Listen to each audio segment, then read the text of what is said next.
So in this session we are going to learn how to install Grafana on a Linux machine. So in this session I am taking a reference of my article which I have written on itpanther.com.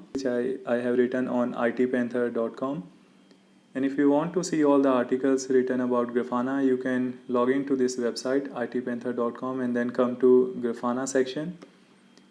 And once you do that, you should be able to see all the articles which is written about Grafana. Okay, so here you can go to installing Grafana on Windows or on Linux, and then you can click on read more, and then you will be able to come to the same page which I'm using. Okay, so I'll close one tab and let one tab open. Okay, so what we need to know before installing Grafana on Linux. Okay, so one important thing which we need to know is that Grafana needs one database to keep its application related database. Okay, so by default Grafana uses SQLite. Okay, that is the database which is embedded in this software. So what that means is that when you are downloading Grafana and installing Grafana, you don't need to download and install SQLite separately. It just gets installed when you install Grafana. However, let's say for some reason you don't want to use SQLite, you want to use any additional database which can be MySQL or PostgreSQL. In that case, there are some additional configuration is required. So we will do those things in upcoming sessions. In this session, we are just going to stick to installing Grafana in a default mode, and that's why it is just going to use SQLite.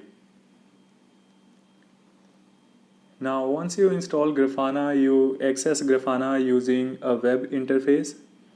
So basically it is you are going to need a browser in order to access Grafana. Okay, so the browser which can be used is Chrome, Firefox, Safari or Microsoft Edge. So it supports all the modern browsers. Okay, so whenever we are using any web-based application, there are two things comes into picture. One is the URL and the other thing is the port. Okay, so Grafana by default uses 3000 port. Most of the web application when you run it, it uses port 80 or 8080, something like that. Grafana uses 3000. So there is a good chance that if you install Grafana on the server where other web applications are also installed, it is not going to clash with your other web application because they are running on a different port and this is going to run on a different port. However, it is your job to ensure that you are not using this port already before installing Grafana. If you are doing that, then you need to make sure that you change the port of Grafana before starting Grafana services. Okay, so we will see those things later. Now, depending on the Linux or Unix flavor you are on, you can choose which command you want to use to install. So in this case, since I'm on CentOS, I'm going to use these commands. Okay, so now let's go to the server. I already have a server and I'm logged in as Grafana admin user, and my current working directory is /home/Grafana admin, and hostname of this server is itpanther02. And if I do ls, you can see right now I do not have anything stored here. Okay, so we are into /home/Grafana admin, and this is a blank directory. There is nothing there. Okay, so now let's begin by copy pasting this command. And now what this command basically does is it is going to download this RPM from dl.grafana.com website. Okay, and if you are on Unix or Linux system, you already know that wget is the utility which you use to download anything, okay, on a Linux system. So I will use wget, hit enter, and let's see what happens. Oops, as you can see, for some reason we are getting the error. So basically what has happened here is we do not have wget already installed. Okay, so if you are in the same situation like me, you are also probably going to get the error, some similar error. And now the thing which you need to do is you need to install wget. So for that we are going to do sudo yum-y install wget. Okay, so this is the command to install wget, and it is pretty simple. So if you do not have wget, use this command, hit enter, and it is going to install wget. So once that is done, I'm going to clear the screen, and then I'm going to run the same command which we were trying previously. Okay, so wget followed with the rpm URL. Hit enter. This time you see downloading has started, and we were able to download rpm file with 68.1 MB in size. Okay. So if I do ls-lrt, this time you can see now we have Grafana RPM already on our server. So now I'm going to go back and I'm going to see the second command, which is sudo yum install, and we need to give path of the RPM. So here we need to copy paste the same thing, and just make sure if you have downloaded any other version of Grafana, just make sure when you are installing it you give the same name. So what you can do is you can just remove whatever is here, and you just need to make sure whatever you have downloaded, the same thing is copy pasted here. Now hit enter, and it is going to install Grafana. Okay. Now here it is asking for confirmation, so you can press Y to continue installing Grafana. And now you see some success message saying that Grafana is successfully installed and it is completed. Okay, now you see some messages here. Okay, so basically what it is saying is not starting on installation. So what it means is that by default it has installed Grafana, but it has not started Grafana services. Okay, so now how do you verify whether Grafana is started or not, or whether it is running or not? Now the way to do that is you can use sudo systemctl, and you can use status, and then you need to type this grafana-server.service. Okay, hit enter, and here you can see the status that Grafana is inactive. So when you install Grafana, by default it is in deactive mode. Okay, now what do you do when you need to start Grafana? Okay, so you use the same command. Let me clear the screen first. So I'll press Ctrl C, and then next line I will type clear, hit enter, and here we will basically type the same command which we used for status, and then we are going to change status to start. Okay, and then if I hit enter now, I'll be able to start Grafana. But before we even do that, I'm going to press Ctrl C again to cancel this command. I have not run this command yet. Now the other way basically to check if Grafana is already running or not is using telnet command. So telnet command is going to tell you whether you are able to listen on a particular port. So if I do, now we know that Grafana runs on port 3000. So if I do telnet localhost 3000, basically it should be able to telnet. So it should be able to connect. Okay, and please note you will only be able to run this command if you have telnet installed. Okay, so if you do not have telnet installed, it is probably going to give you some similar error which you got in case of wget. So let's hit enter, and we see we are getting the similar error which we got in case of wget. So as we know, the next thing which we need to do is we need to install telnet using sudo space yum space -y install telnet. Hit enter, should take a couple of minutes and should install telnet. So now we see telnet is successfully installed. I'm going to clear the screen, and let's run telnet localhost 3000 again. Hit enter. We see we are getting error saying connection refused. Okay, so what it means is there is no service which is listening on port 3000. So that's other way of checking whether Grafana is running or not. Okay, so if you are troubleshooting or if you want to make sure that Grafana is running on any server or not, you can use this command. And if your Grafana is running on a remote server, so rather than localhost, here you need to provide the actual IP address of the server. So something like this. Okay, this is how you check whether port 3000 is listening or not. Alright, so let's clear the screen, and this time we are going to start Grafana by using sudo systemctl start command.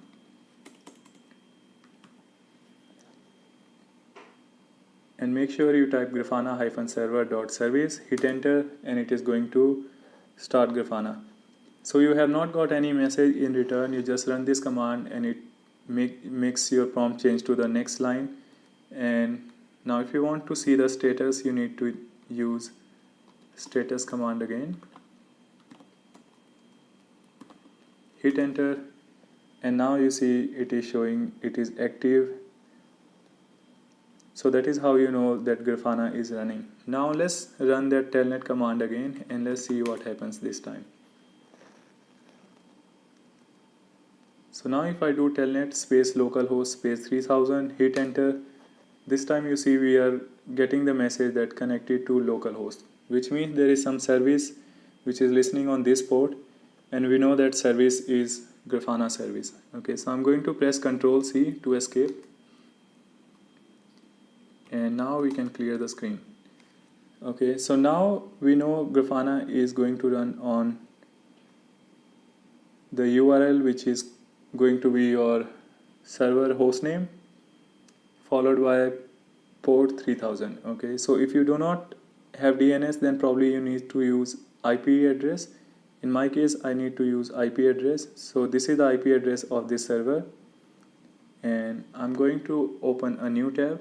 I will type the IP address followed with the port which is 3000, hit enter, and you should be able to see Grafana launching. If you do not see Grafana launching, it means for some reason installation was not successful and you need to further troubleshoot what went wrong with Grafana.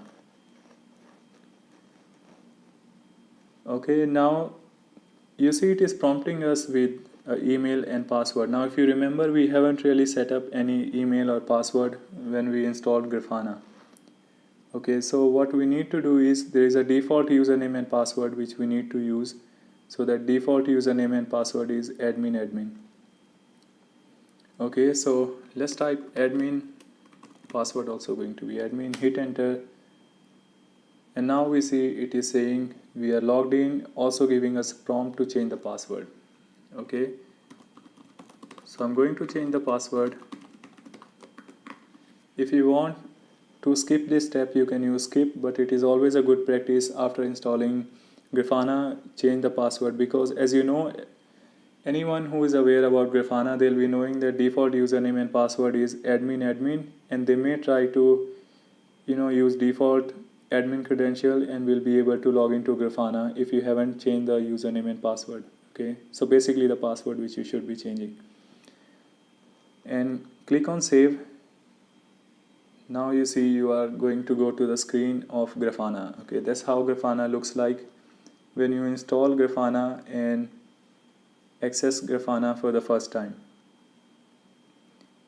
Now I'm going back to my article. So here I have also written how you can manage the services, which is basically how you start, stop, or check the status of Grafana services.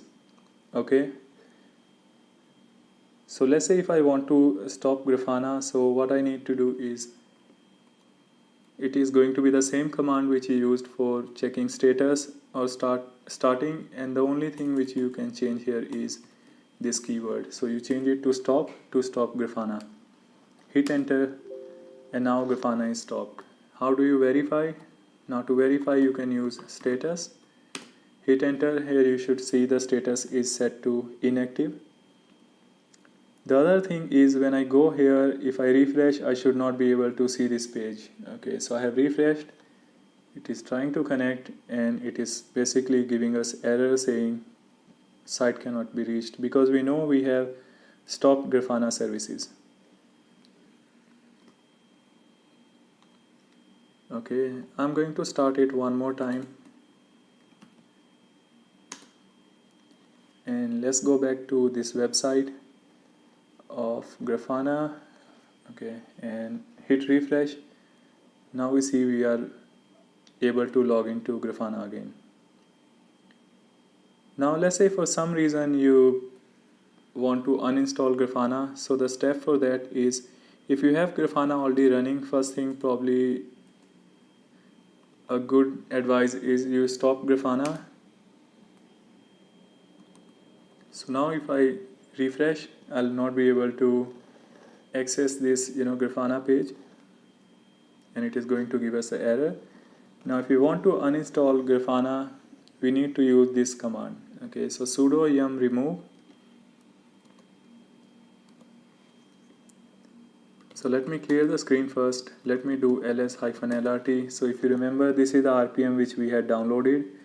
So we need to use sudo space yum space remove space the RPM which we have downloaded, and here we need to take out .rpm. Okay, so just take out .rpm and leave the remaining part. Hit enter and it is going to uninstall Grafana. Okay, so I'm going to hit enter and it is going to make sure that Grafana is uninstalled. It is asking for confirmation. I'm going to give Y for confirmation. Now you see it has uninstalled Grafana. Now if you run command of checking status,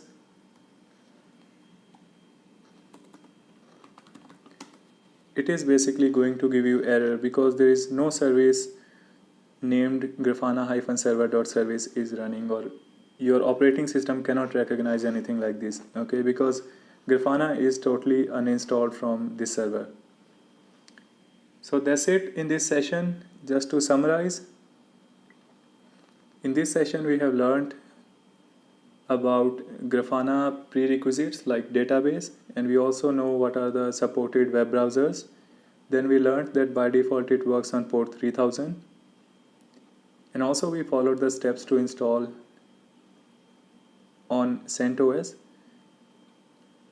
and then we went on logged into the Grafana by using admin credential, which is the default one. We also changed the password, and then we learned on how to stop or check the status of Grafana service, and then we also went on to uninstall Grafana. So in your environment, if you don't want to uninstall, just skip this step and follow on the remaining steps. So in this session we are going to learn about installing Grafana on a Windows machine. So when you are installing Grafana on Windows, there are two approaches which are available. So approach number one is you can download MSI version of the software. So MSI is a installer. So basically you install it using the same approach which you use to install any other application on a Windows machine. So you're going to download this, you double click on this, and then it is going to launch the setup wizard.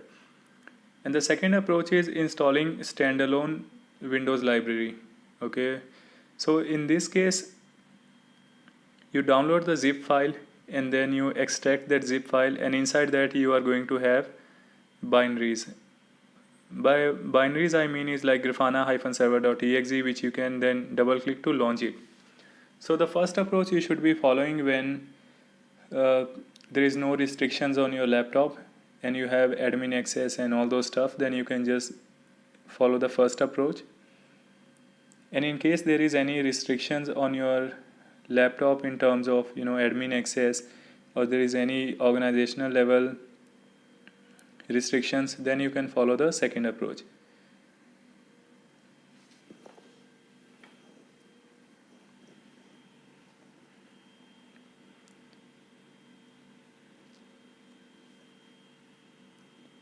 Now by default Grafana is going to run on port 3000, and this is the same case when you install Grafana on any platform. So regardless of which platform you install, it is going to by default run on port 3000. So you need to make sure that no other application is running on this port. Okay, just make sure before installing Grafana that there is no other application which is running on this port 3000. If there is, then you should be changing the port of Grafana, okay, so that it is not going to clash with your existing application.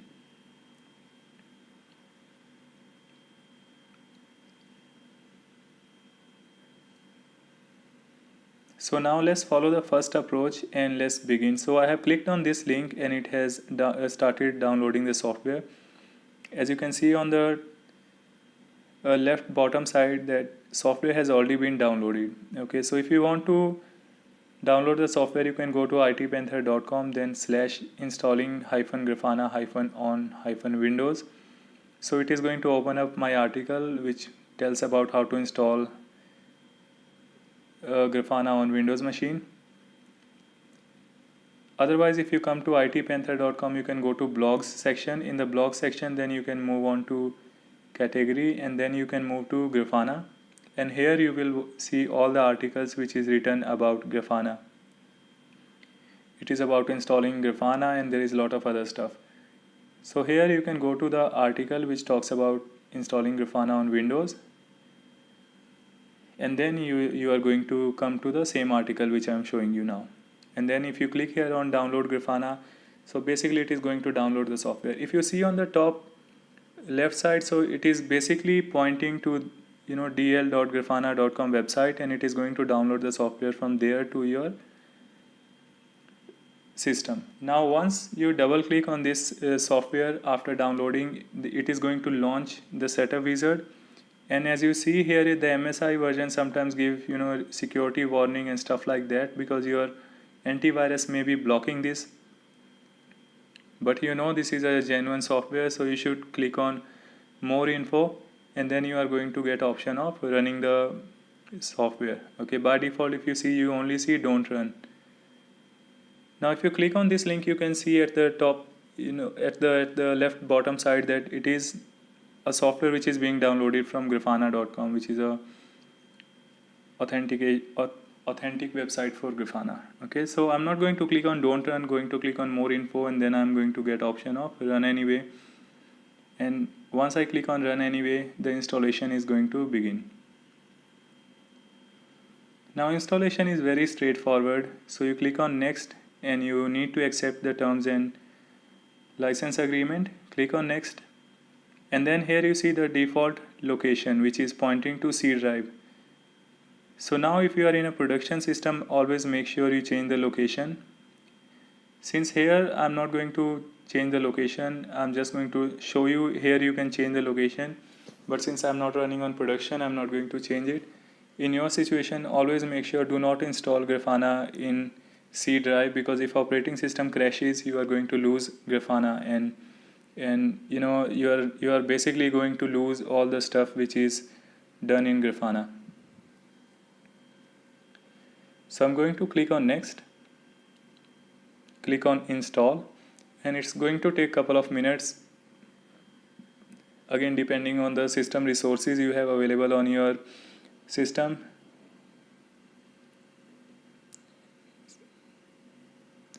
So here it has taken around 8 to 10 seconds and installation has been completed. So click on finish, you are pretty much done. Software is installed. Now you should be open Grafana using Grafana web URL. So let's close this. And now we should be able to run Grafana. And to do that, the URL which we need to use is http://localhost:3000. So I'm going to copy paste this in the web browser. And now you should be able to see that Grafana is launching. If Grafana is not launching, that means there is something wrong. So you should just see what is the error message you have received during installation, and then you should act based on the error messages which are shown.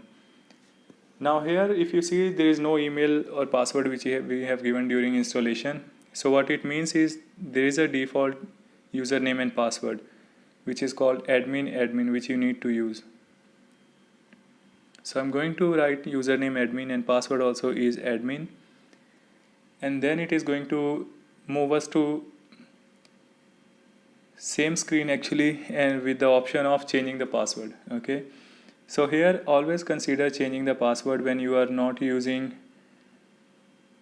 whenever you are using a production server. If you want to skip it, you can skip it in a non-production server, but always make sure you are changing it in a production system. Because anyone who knows Grafana, they also know that there is a default username and password which is called admin, and they may try to log into Grafana application. Okay, as an administrator, you need to make sure that your application is secure.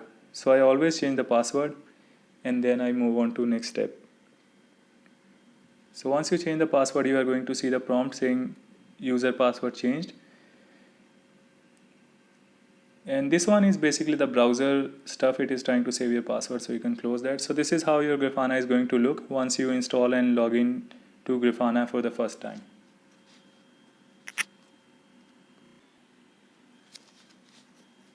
So in this session, we are going to learn about how to change the default port when you install Grafana.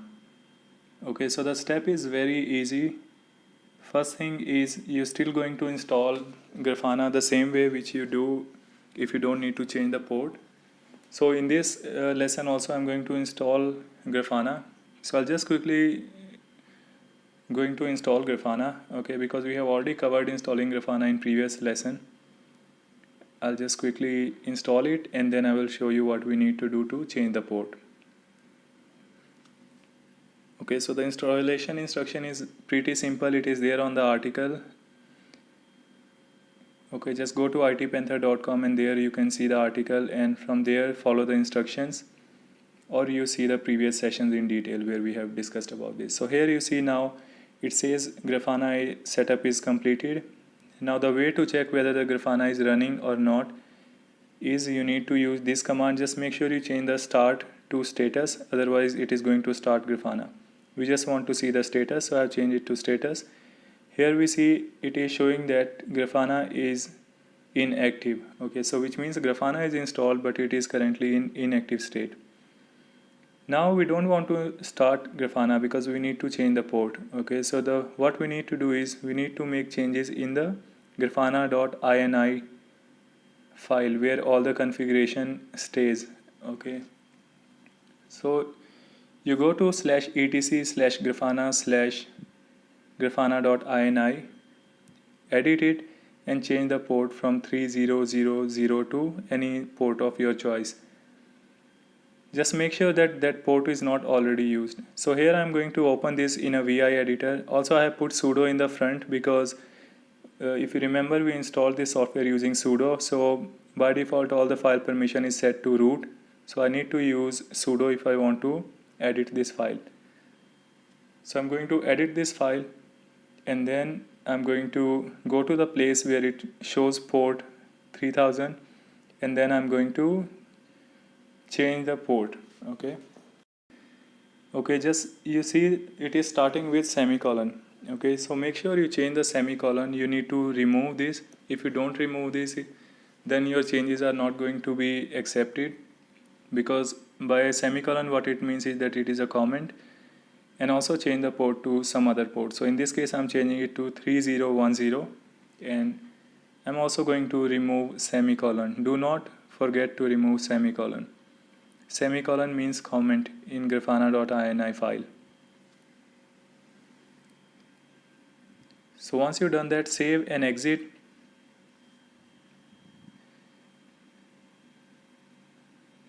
Okay, so now we are going to start Grafana.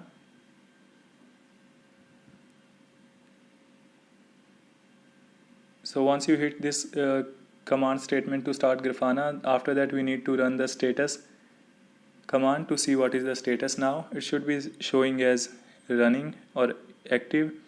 Okay, now you can see it is showing as active and in brackets it is showing running. So yes, Grafana is installed and we should be able to log into Grafana by specifying the complete URL here along with the port, which is 3010. So my server's IP address is this one, so I'm going to use this, and along with colon you need to provide the port, which is 3010 in this case. Hit enter and you should be able to see Grafana.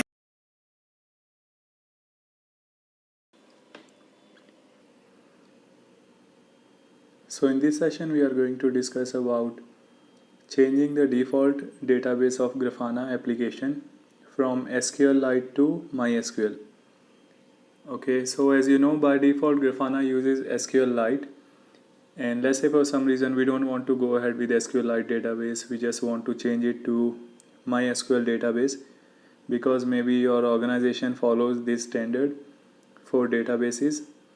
So in this session we are going to discuss how to achieve this.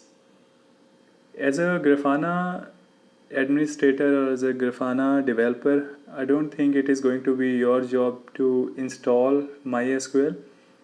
So it is a general assumption that there is going to be a DBA in your organization who is going to give you access of MySQL, and he's also going to install the required database for you. Okay.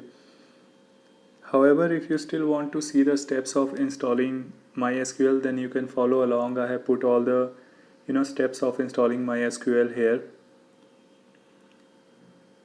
So I'm just going to install MySQL first, and then we will discuss about making a change in the database of Grafana. Okay, so yeah, let me copy all these lines one by one. So these first three set of line is basically what it is going to do. It is going to install MySQL server. Okay, so I have the same server which we used previously.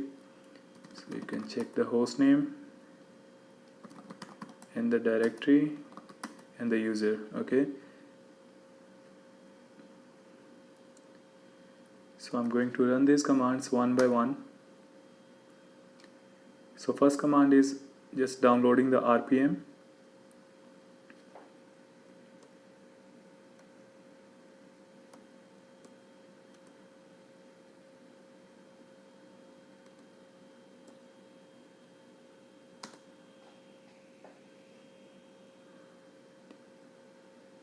So second command is just setting the package. Now we are going to install this package using yum install.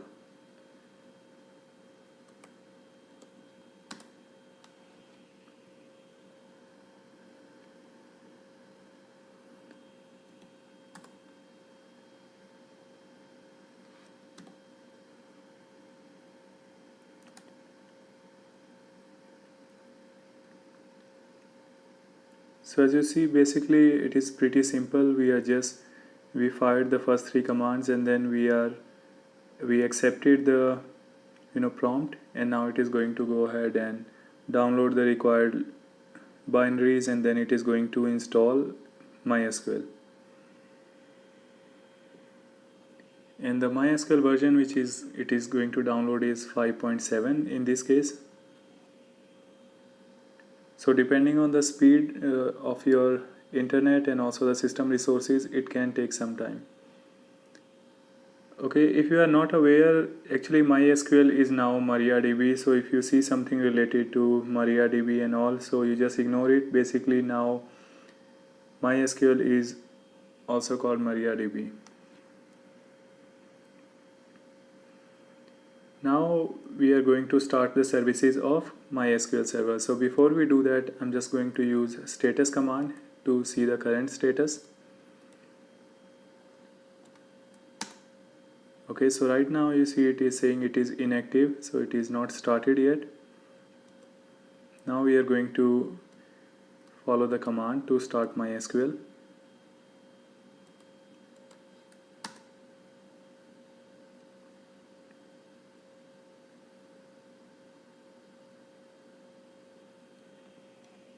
It is going to take some time and then going to start MySQL. Okay, so it has taken me to next prompt, which means services are started. So I'm just going to check the status again by using status command. Okay, so now we see it is saying MySQL service is active and it is running. So that is what we wanted to see. And now there is something called temporary password which MySQL generates as part of SQL, initial setup and installation. So I'm just going to use grep command to check that password. Okay, so this is the default password which it has generated. In your case, this may be a different password.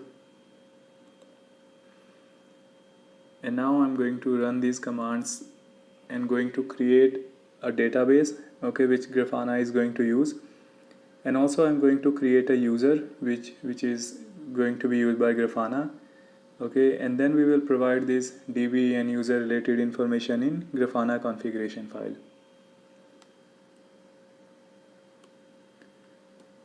So this first step is still part of MySQL installation and setup. So I'm just going to type this and I'm going to copy this password again, because when we are setting up this MySQL secure installation, it will be prompting us to enter the password. So this is the password which is being generated.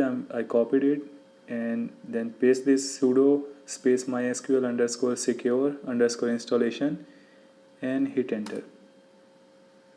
So you see now it is asking the password of root. So I'm going to give the password which I copied from here.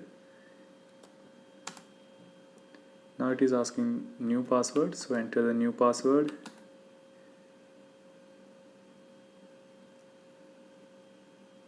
Okay, the password which I have given doesn't comply, so I'm going to choose the new password.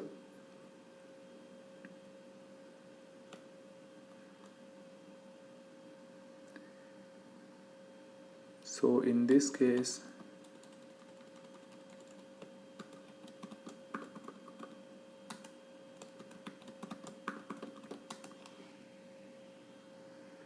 okay, so new password has been accepted. Now I'm going to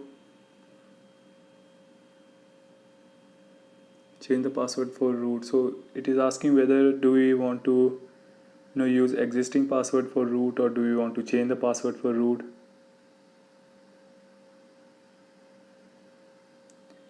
So I don't want to change the password for root, so let it be no. And so when you install MySQL, there are some anonymous users and also some default sample databases gets installed. So these prompts are basically asking, do we want to remove those stuff. So in this case we want to remove, we don't really need any anonymous user or any of the existing data. So I'm just going to select yes.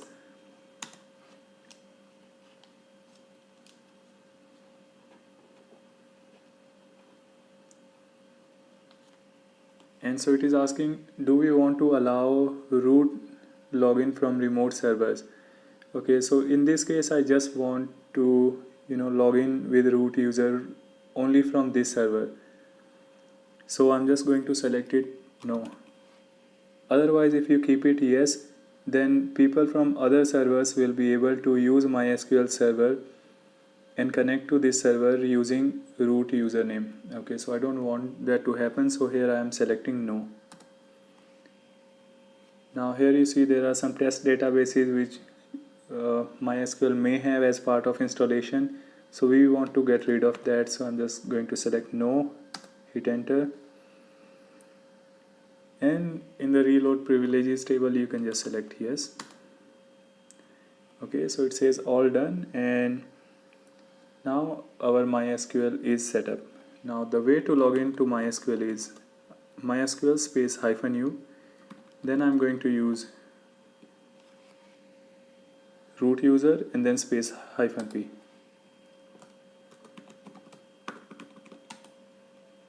Okay, so after hitting the correct password, I've been able to log into MySQL. So here if I do show databases, now I can see some system databases which are available there. Other than that, there is no junk databases or any other stuff available there. So now what we will do is we'll create a database for Grafana. I will name it Grafana DB. Okay, the same information I have updated here. So we are going to create a database which is going to be called Grafana DB. Then I'm going to create a user which is going to be called Grafana, and the password for that user is going to be Grafana. Okay, so this is the command you use to create a user along with the password. And the next statement is basically granting the access on Grafana DB. Okay, so this is the database which we had created. Now we are assigning the privileges on Grafana DB, and we are assigning, this is the user to whom we are assigning the privileges. So the username is Grafana, which we have created, and localhost is just our server in this case. Okay, so let's run these commands one by one.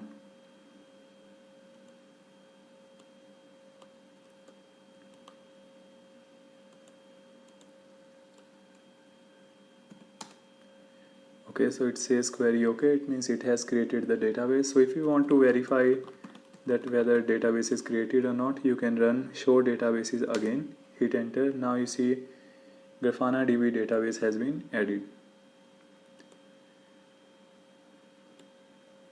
Now I'm going to run this command. So it is going to create user and also going to assign a password. Okay, so yeah, it doesn't match the security compliance and stuff, so I'm just going to have one uppercase, remaining lowercase, and probably I'll just name it to 2020. Just make a note of the password which you are setting up so you don't forget it.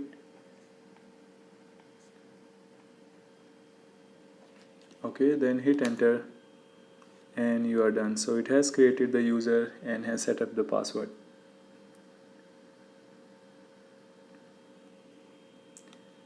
Now we are going to assign all the privileges on this database to this user.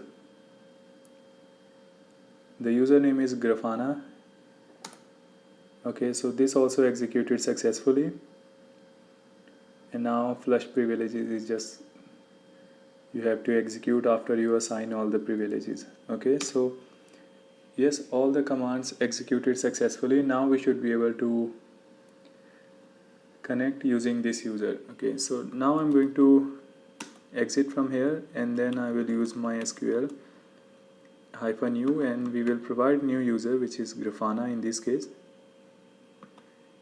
and also I'm going to provide the password, which is going to be the new password which we have set up. So now you see I'm able to log in, and this time we have logged in with the new user. Okay, this is not the root user which we have used.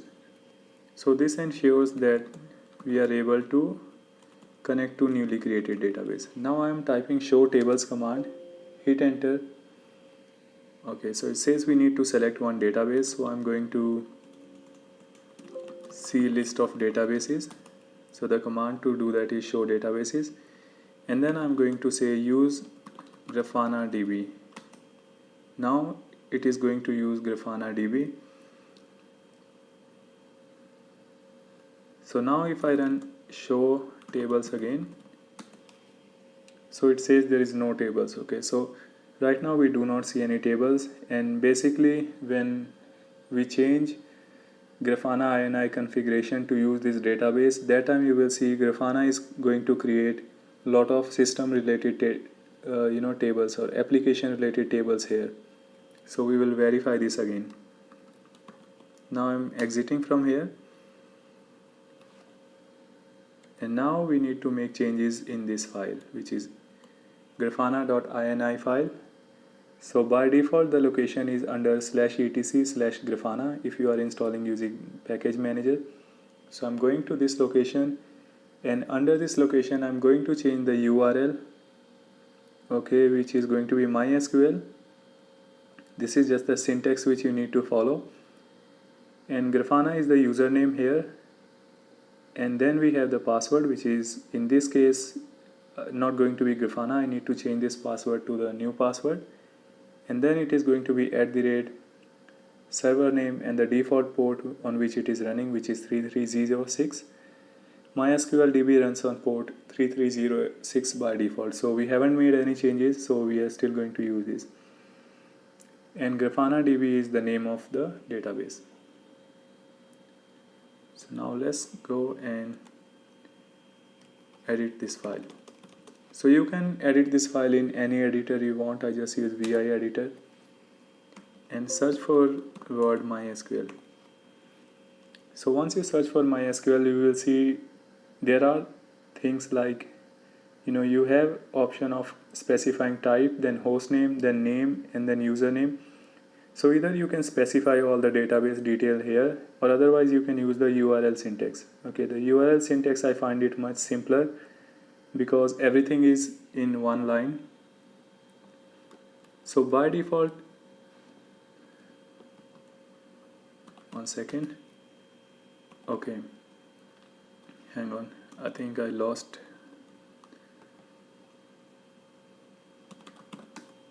Okay, yeah, we were here. Okay, so here we need to, if it is, if you see semicolon in the beginning, just make sure you remove that semicolon.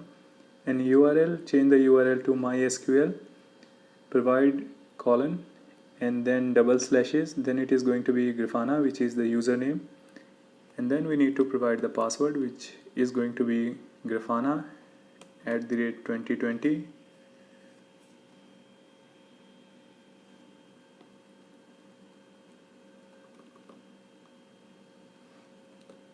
Okay, I'm just going to keep it in quotes because I guess it may, because we also have as part of syntax, so I think it may give some problem. So that's why I'm keeping it in quotes. Now I'm using localhost, which is this server, and 3306 is default port, and then we have Grafana DB, which is the database which we just created. Now I'm going to save and exit. Okay, now we can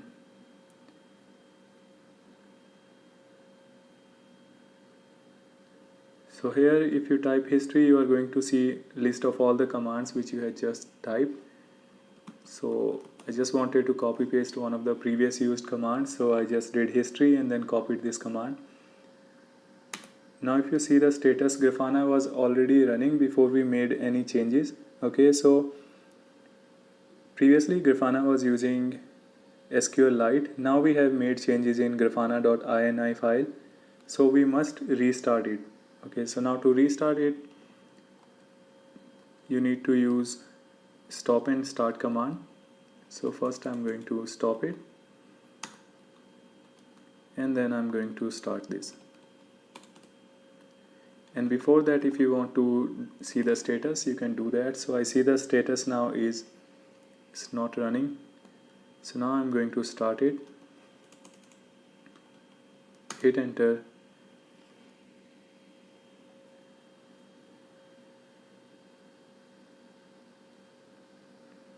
Okay, so seems like it is giving some error. Let's see the error by going into these details.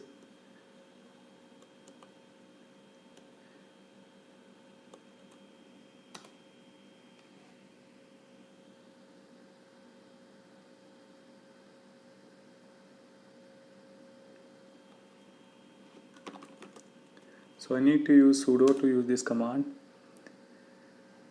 So now what I suspect is that the issue is with the username and password.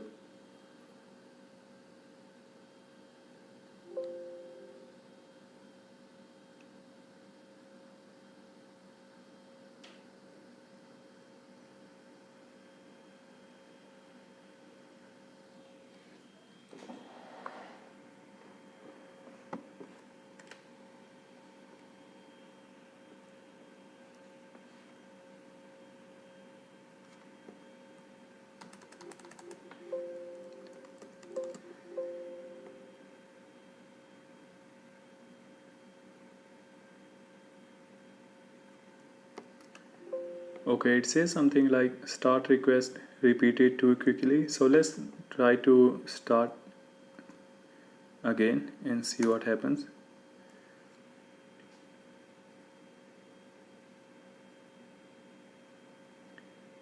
Okay, so we still see the same error.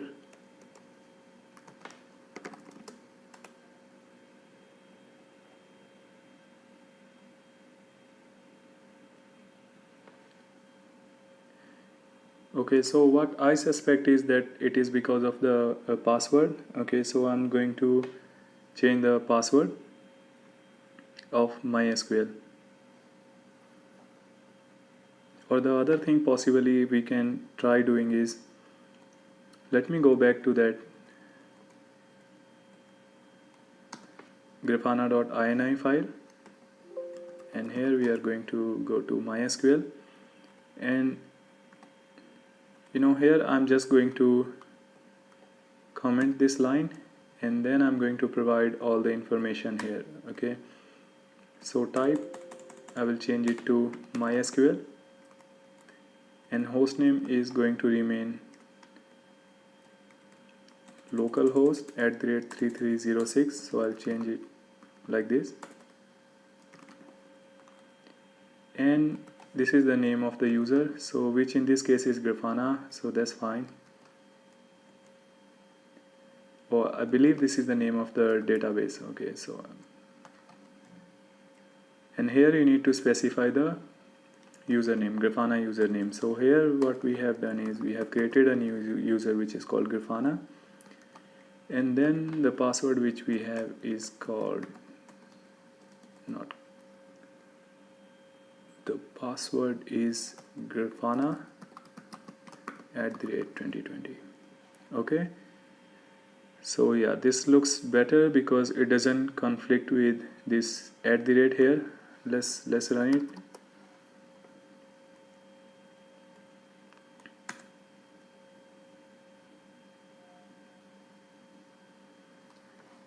Okay, so this time it has taken longer, so I believe it would have started the services.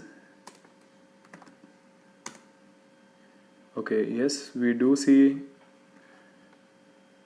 Grafana services starting correctly. So let's now go to MySQL using username, which is Grafana, and password, which is going to be the password which you set up. And now we are going to use Grafana DB, and then if we do show tables, now we can see there are 35 rows in set, so means there are 35 tables which has been created by Grafana. Okay, so this is verifying, this is confirming that now Grafana is using MySQL database. Okay, so that's how basically you can make changes in the database. Okay, and yeah, as a side note, I will also check how you can use URL syntax if if your password contains @. Alright, so that's it in this section.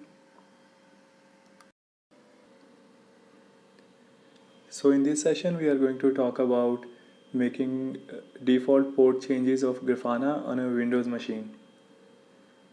If you remember that we have installed Grafana, we just left the default path, which means Grafana is installed in C drive, and inside C drive by default it goes into program files and inside Grafana labs directory. Okay, so inside Grafana labs, if you see, we have Grafana folder, and inside that we have conf directory. So this is the directory where we have configuration file. So on a Linux machine we have something called grafana.ini file. So here we do not have grafana.ini file. What we have is something which is called defaults.ini file, and then we have something which is called sample.ini file. Okay, so you can copy this sample.ini file and paste it again here and rename it to custom. Now whatever changes you want to make, which is non-default changes, you should always be making in custom. Never edit defaults file. So never do that, never touch this file. Just copy the sample file, paste it again and rename that with custom, and then this is the file where you should be making all the configuration changes. Now either you can make this configuration changes straight away, or you can stop Grafana first. So now the way to stop Grafana on Windows machine is you go to services.msc from the run prompt, and here you need to search for Grafana services. So here if you search with capital G, you are going to get Grafana, and it is in the status of running. So when it is running, if I go to a web browser, and if I type localhost, now you see Grafana is running. Now I'm going to stop this service.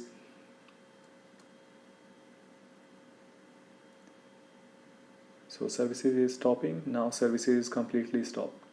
So I'm going to refresh this, and once we refresh, we see, it is not able to connect to Grafana. The reason being is that we have stopped Grafana services, right? Now I'm going to go to this custom file again. I'm going to open this file, and here we are going to search for 3000, which is the default port. And now I'm going to uncomment this line. If you see, in the beginning we had semicolon. Okay, this is what we had in the beginning. I removed semicolon, and I'm changing default port from 3000 to 3010. Okay, save this. Do not forget to remove the semicolon from the beginning, otherwise it is just going to be a commented line. So whatever you see beginning with hash or semicolon is just comments. So after you done that, save it, then you can close it, and then you can go to, so here you will not see this Grafana in a started mode. So here you need to now right click and need to start it. Okay, so now you see it is changed to running mode. If it is not changed to running mode, it means there may be some mistakes which you might have done unknowingly in the custom.ini file, and that is causing Grafana to not start properly. So now I'm going to go back to this URL, and we are going to change this port from 300 to 3010. If you see, if I try on 300, it is still going to continue giving us error by saying it is not able to find anything which is running on this URL. The reason being is because we have changed the port to 3010. So once I change the port, hit enter, now you see Grafana is running. Okay, so that is how you make a change on Windows Server in custom.ini file. Now if you want to make a database related change, so you open custom.ini file again, and you search for MySQL, and this is a place where you can change the database. Okay, so the changes for database are going to be the same. It is going to be the same way which we follow on a Linux machine. So you can watch that, and then you can follow the same, and using that way you'll be able to change the database. Just make sure database is installed and running on this server, or if it is running on a remote server, then you make sure you provide the proper host name and port here. Okay, so that's it.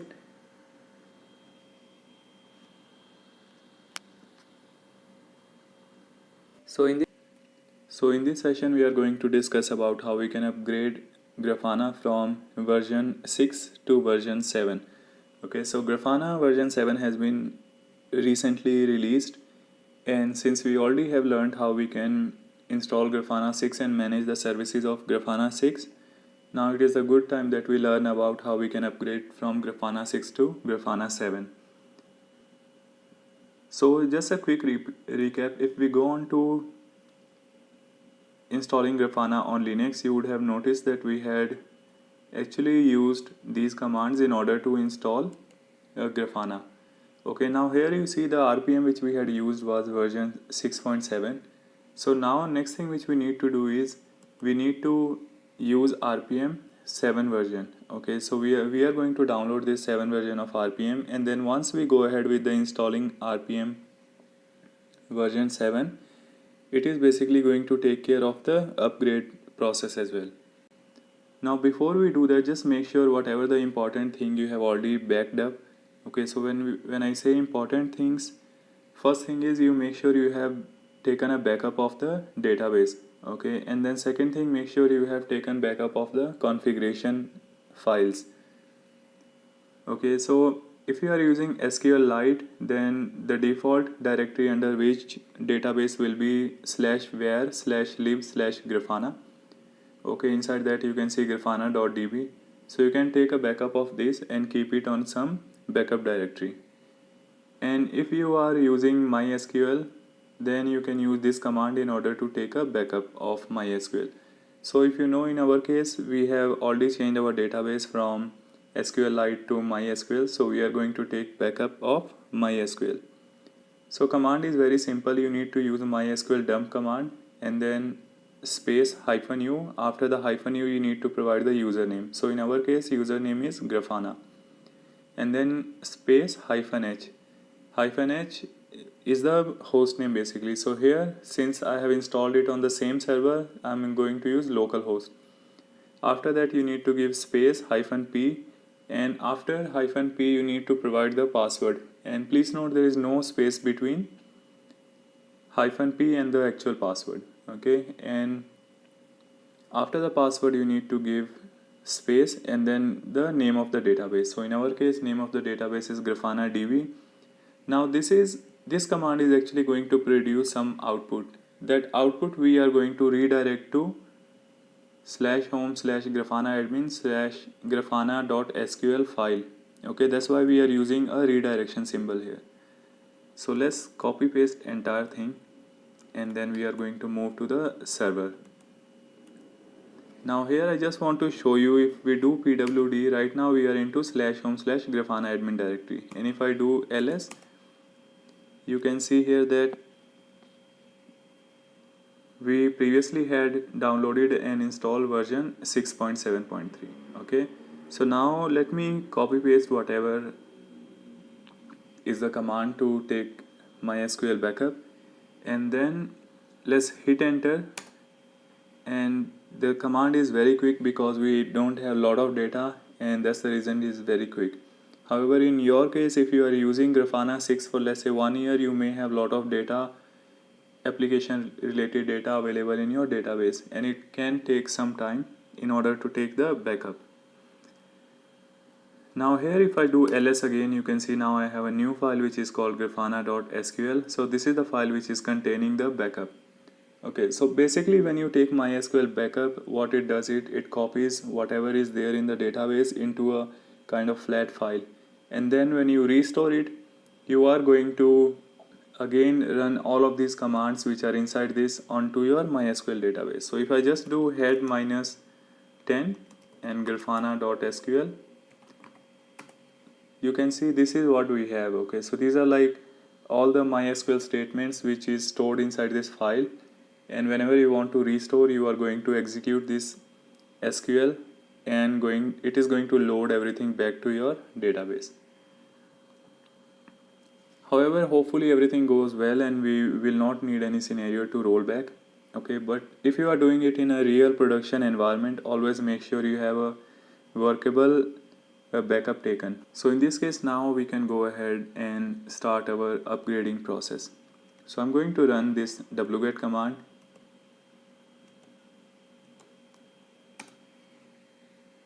So what it has now done is it has copied Grafana 7 RPM here. So it has, okay, so now you can see we have Grafana 7 RPM. Now I'm going to run the command which is going to be installing or basically upgrading Grafana.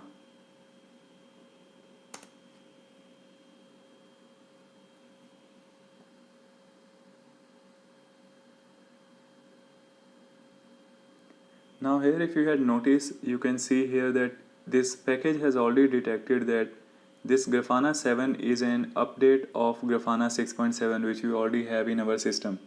Okay, so that's how you know that this is actually performing an upgrade of the existing version. Now in this case it is asking for the confirmation. I'm going to hit Y for yes and then going ahead.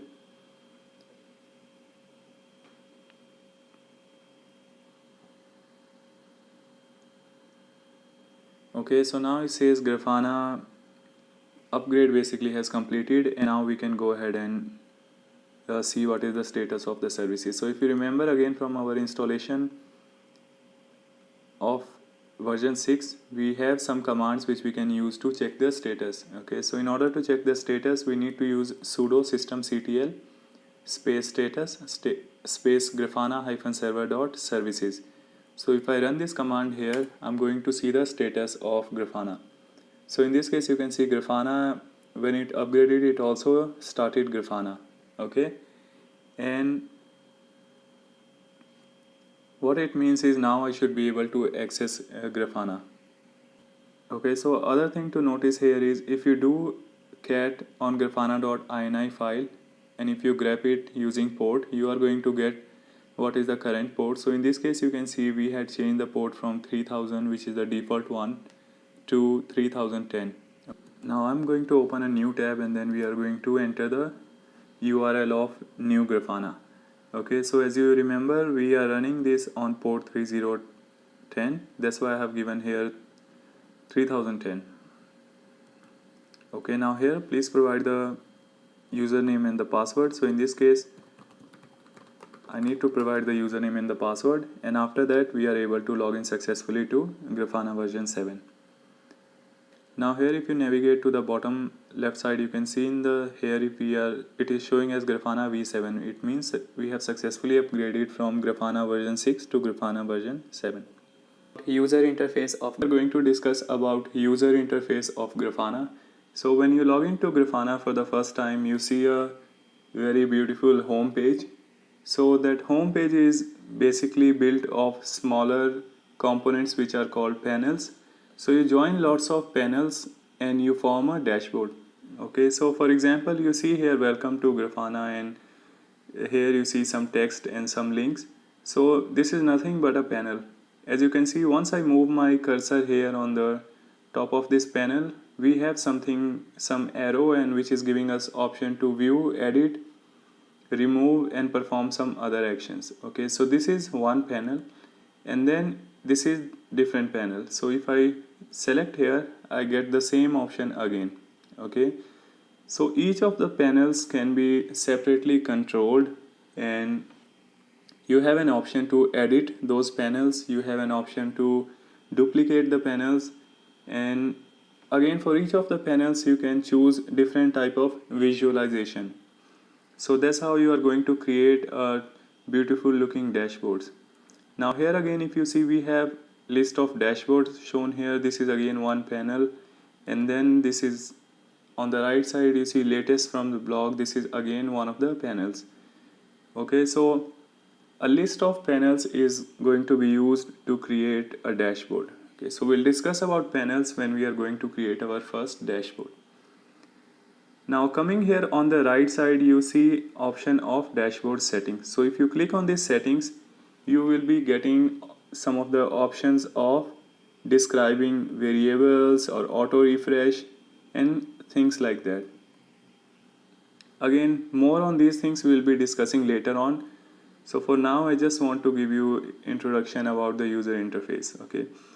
Now next to dashboard settings, we have something called cycle view mode. Okay, so right now if you see by default, we are on the left side, you see we are getting a panel. Okay, this is the panel which we can use to do lots of configuration and admin related things, and also we can use this option to design our dashboards and panels.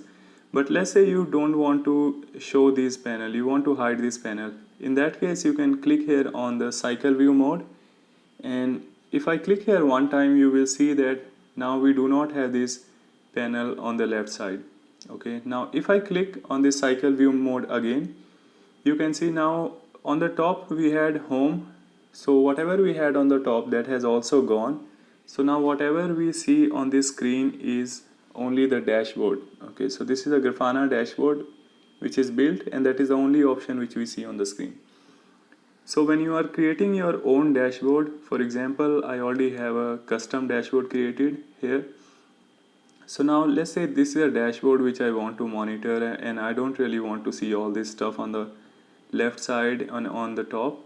So I can click here on the cycle view mode, and then I can click again, and now you see the only thing which I see is the dashboard, and I can focus on monitoring this dashboard. We don't need to worry about any other things moving here or there. Okay, now let's go back to this screen. Now let's say if you want, if you don't also want to see this address bar and things like that, you just want to see it in a full screen. So since Grafana is running on your browser, and all the browser, if you press F11, then it is going to be changing to full mode. So in this case, if I press F11 on my screen, now you can see I only see Grafana dashboard. I don't see anything related to browser. Okay, so that's how you can in fact change it to full screen or a complete view of Grafana dashboard. Now to get rid of this or to close this, you can either press escape. That's going to get rid of cycle mode. Okay, and then if you just click on the top, you will get an option to you see this cross option, so you can click here in order to get rid of this full screen mode, or you can press F11 again, and that is going to return to normal view and going to show you the address bar and the title bar of the browser. Okay, so that's how you play around with the screen of the dashboard. Okay, now let's discuss about the options available on the left side. So here on the left side, on the top first item which we see is Grafana logo. So this is the home screen. Okay, so if you notice, as soon as I move or I hover the cursor on this icon, if you just notice at the bottom on the left side, you see the complete IP address of Grafana user interface along with the port. So basically, if you click here, it is going to take you to the home page. Okay, so if I click here, it is taking me to the home page. So this is the default home page. That's why it is just taking us here on this screen. Now if you just scroll down a little, you will see an option of search. So if you click here, you can search your dashboard. So right now I just have a sample dashboard created, but let's say when you have hundreds of dashboards and you just want to search any of the dashboards by the keyword, so you can provide that keyword and then it is going to show you the list of matching keywords. Okay, list of dashboards with the matching keywords. Now if you go back to left side again and click on plus, so this is the place where we create dashboards and we also create folders. So let me just click on this plus and go to dashboards, and then it will be easier for you to understand. Okay, so when you click on dashboard, this is the first thing you see. Okay, now here we have option of adding new panels. So in this one you don't need to focus how we create panels, but I just want to demonstrate you how you can actually add panels. So from here you can click on add new panels, and then it is going to move you to this edit panel option. So from here you can select the visualizations which you want. You can connect to different data sources which are available here, and then you design your panels.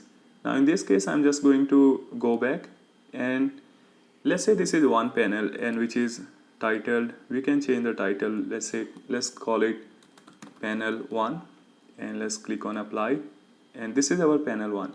Now let's say you want to add more panels, so you can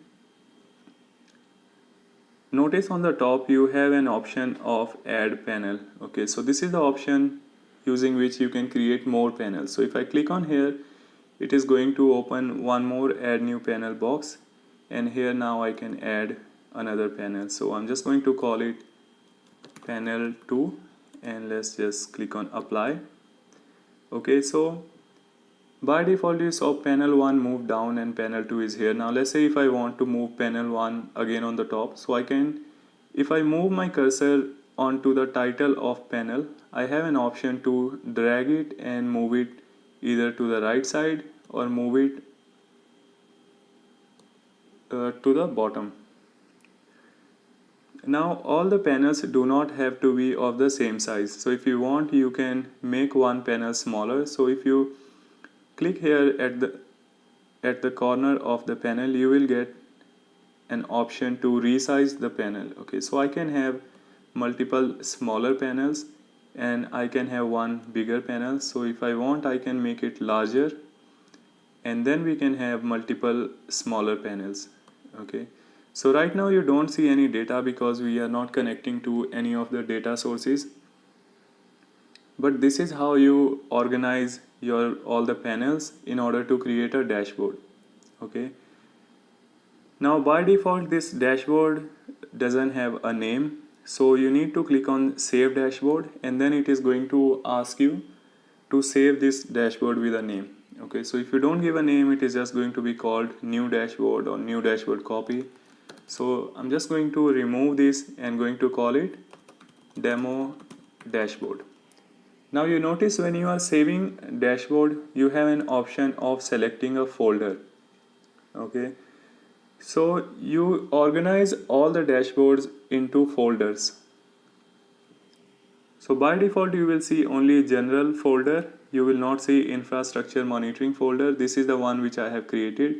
So by default you are only going to see general, and whatever folders you see you can select that and you can save. Then this dashboard is going to get saved inside that folder. So in this case I'm going to click on save, and then this demo dashboard is going to be saved inside that folder. Now let's say I don't want to save it inside general folder, I want to save it inside different folder. In that case you can click on plus again, and then you see the option of folder. So if you click on folder, here you have the option of creating folders. Okay, so here I had created infrastructure monitoring. Now you can create any folder, and then when you are saving the dashboard, you can save that dashboard and select this folder name. Or let's say if you have your dashboard already created, in that case also you can later on change the folder of that dashboard. Okay, so those are the things which we manage from this plus icon. If you just scroll down again, you get an option of basically home. Okay, if you notice this symbol and the symbol here looks the same, so this is basically your home page or home dashboard. And here also you have options of managing playlist and snapshot, so we'll discuss about these later on. Okay, and now if you scroll down, you are going to see option of explore. Okay, this is the option where you can connect to different data sources. You can see what is the data available. Okay, and then you can decide on what is the kind of visualization which you want to see and do all those stuff. So basically you can explore your data. Now if you scroll down, or if you move to the next option, is called alerting. So this is the option where you define all the alert rules. For example, let's say you are monitoring server utilization. Under the server utilization, you are monitoring different components such as CPU utilization or memory utilization or file system utilization. Now let's say once you have any of these utilization reaching to more than 80%, you want some sort of alerts to be sent. So those kind of option you set under these alertings. Okay, and again, whenever you are creating a visualization or whenever you are creating a dashboard, during that time also you have an option of setting alerts. So we are going to learn that. So that's about alerting. Now let's move to next option, which is called configuration. Okay, as you can see, this looks like settings. So most of the settings or configurations which you are going to do, that is going to be done from here. So let's say in your case you want to connect to different data sources. You want to create Grafana dashboard by connecting to MySQL or by connecting to InfluxDB or Graphite, okay, or any other data sources. So in that case you are going to go to configuration, and then you are going to configure the different data sources. So just if I click on data sources, it is going to take me on this configuration page, and here if I click on add data source, you will see we have lots of different data sources which we can connect Grafana and create beautiful visualizations. Now if you go back to configuration again, you see we have option of creating users, we have option of creating teams, then we have options of using plugins. Okay, so whatever you see here in the data sources, these are nothing but plugins. So in Grafana you can have your own custom plugin, or there are many plugins which are created by communities. you can use those plugins and you can make use of that in order to have some custom features which are not out of the box feature of Grafana. And other than that, we have preferences. So if you go to configuration, if you go to preferences, here you have an option of changing the default theme of the Grafana, or you can also change the what is the default home dashboard which you want to see. So let's say if you want to see some other dashboard on the home screen, you can change that. And let's say if the user interface, you don't want this dark theme. By the way, this is the most popular theme of Grafana. In that case, you can change it from dark to light, and once you do that and once you click on save, this theme is going to be changed from dark mode to light mode. So these are some of the things which you can change from here. Now I'm just going to move back to dark theme. That's what I like. Okay, so that's all about configuration. Now if you just move to the next option, this is the one which is related to admin stuff. Okay, so this is what most of the admins are going to use. They are going to create users, they are going to be creating organizations, but organizations are not more popular, so Grafana is also deciding on to get rid of this organization option. So other than that, we have option of settings. So if we click on settings, we end up moving to a page which is showing us lots of different settings. Okay, so these are the settings which are coming from grafana.ini configuration file. Okay, so if you remember, we had modified grafana.ini file and we had changed the port.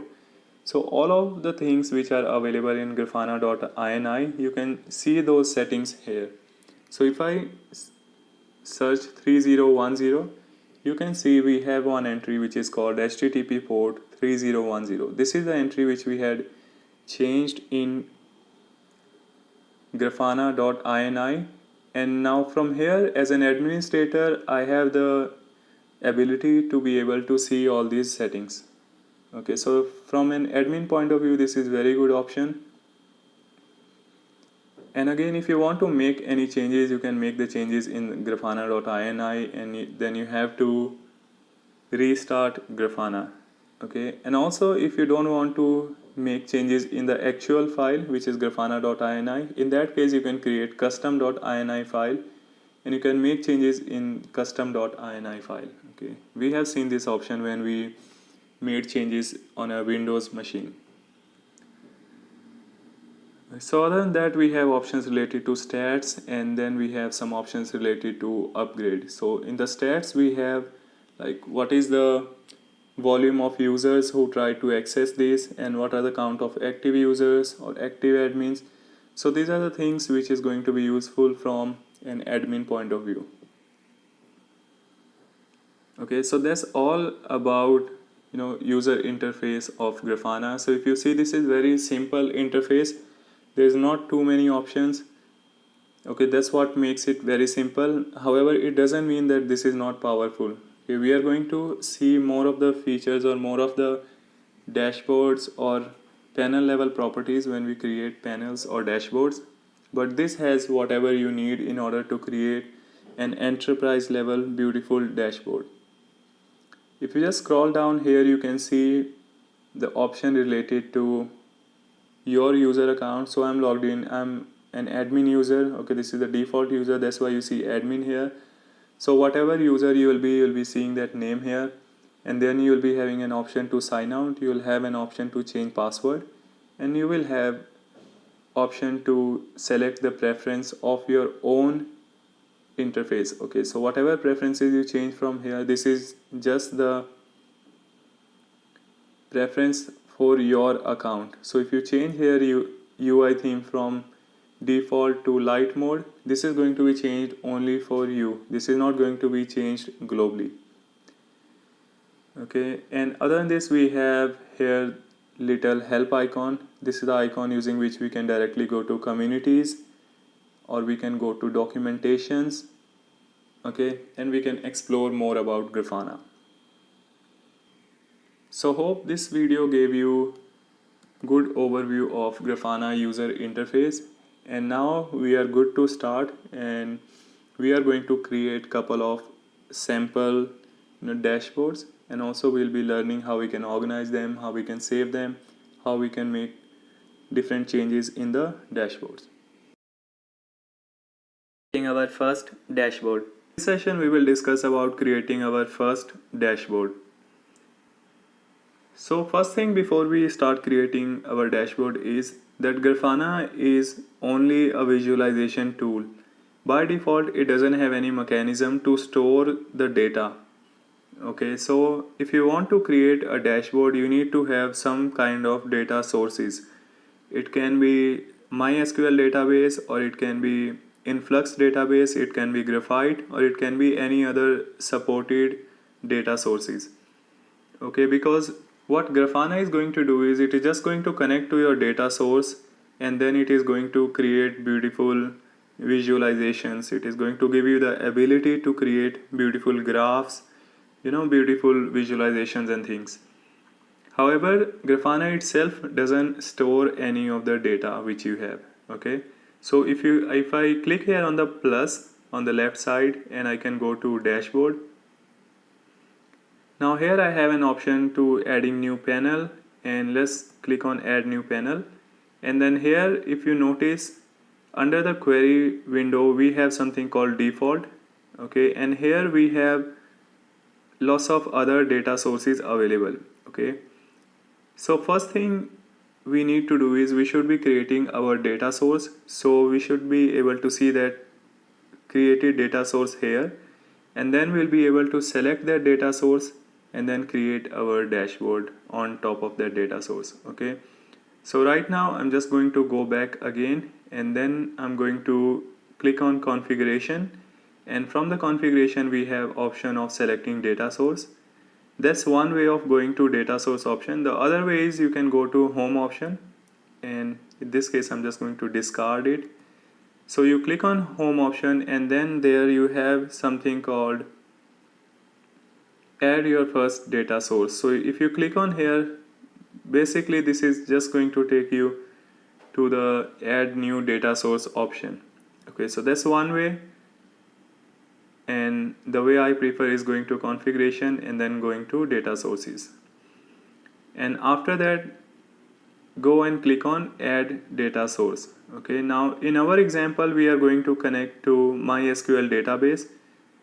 So I need to select MySQL database, but you can connect to lots of other available data sources. Okay, we will see connecting to some of different data sources as well.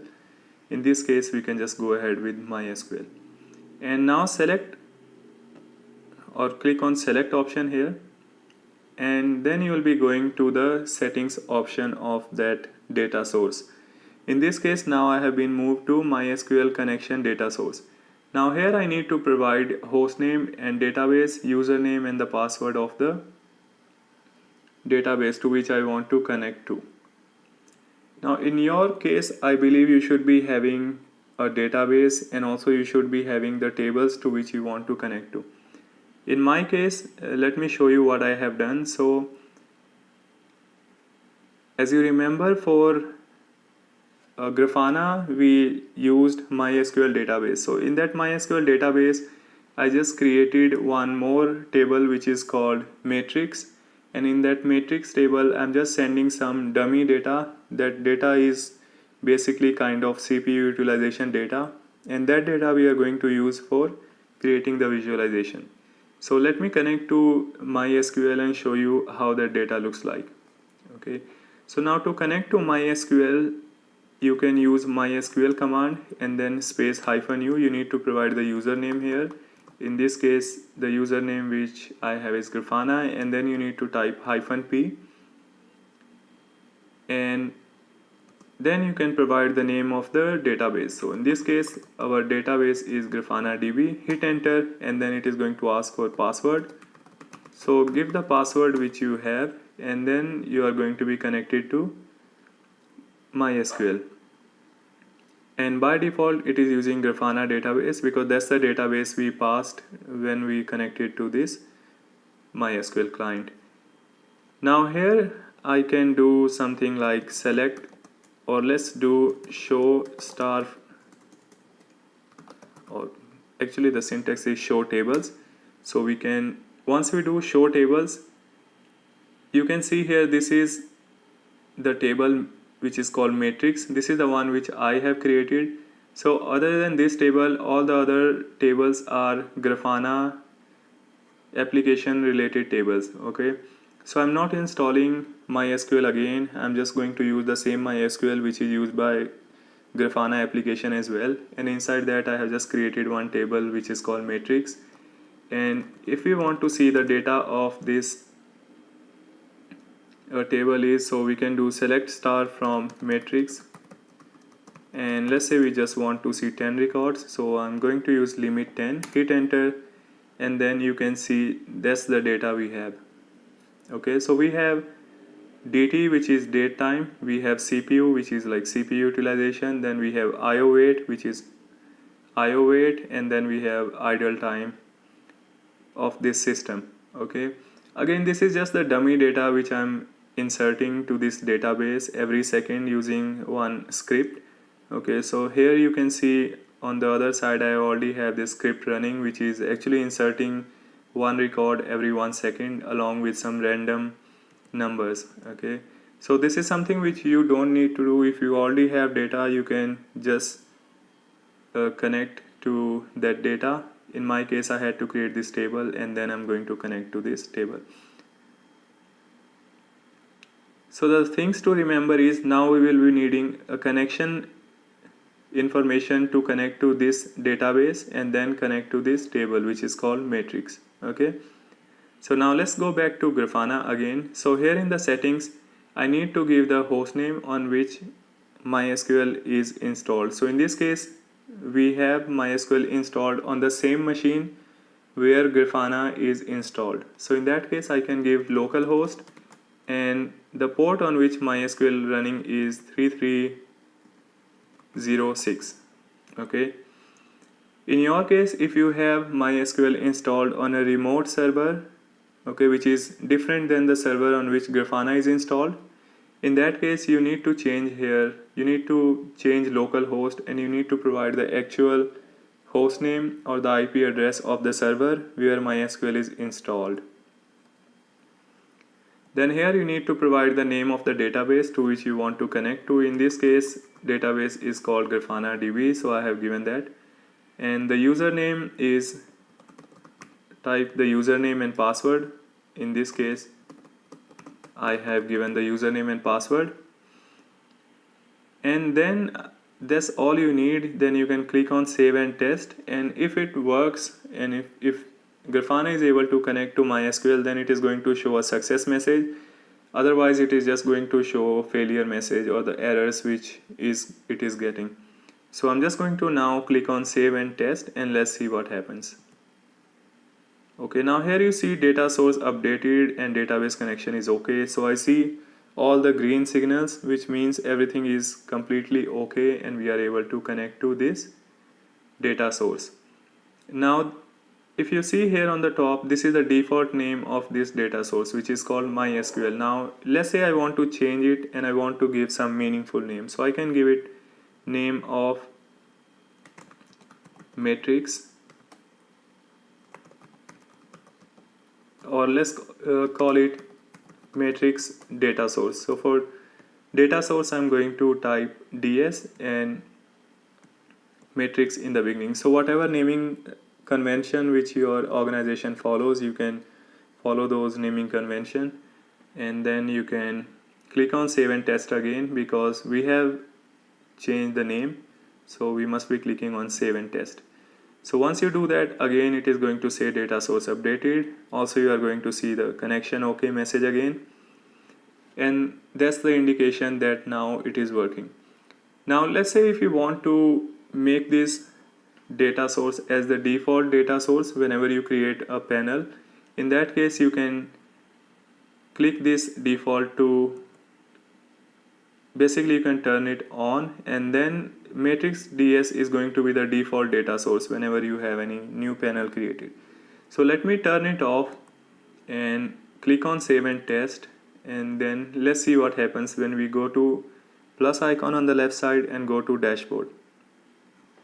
So I'm going to press Control key while I'm selecting dashboard, so it opens on a new tab. Now it is opening in a new tab.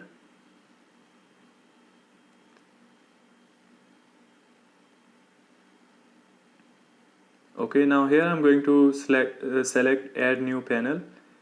Now if you see, when we do add new panel, here we see some other data source. We don't see our data source as the default one. So if I click on this drop down, and then I can see the new data source which we have created, which is called matrix_ds. Now I want to keep matrix_ds as the default data source. So in that case, we should be able to change it to, or turn it on, and then click on save and test again, and then you can just close this. I'm just going to close this panel, and this is something custom which I have already made. I'm going to show you exactly how we can make like this. Now let's go to plus and click on dashboard, and now here we should be able to see option to create a new panel. Once we click on add new panel. Okay, now here in the default, as of now, I still do not see matrix ds. Okay, so I have to see what's going on here.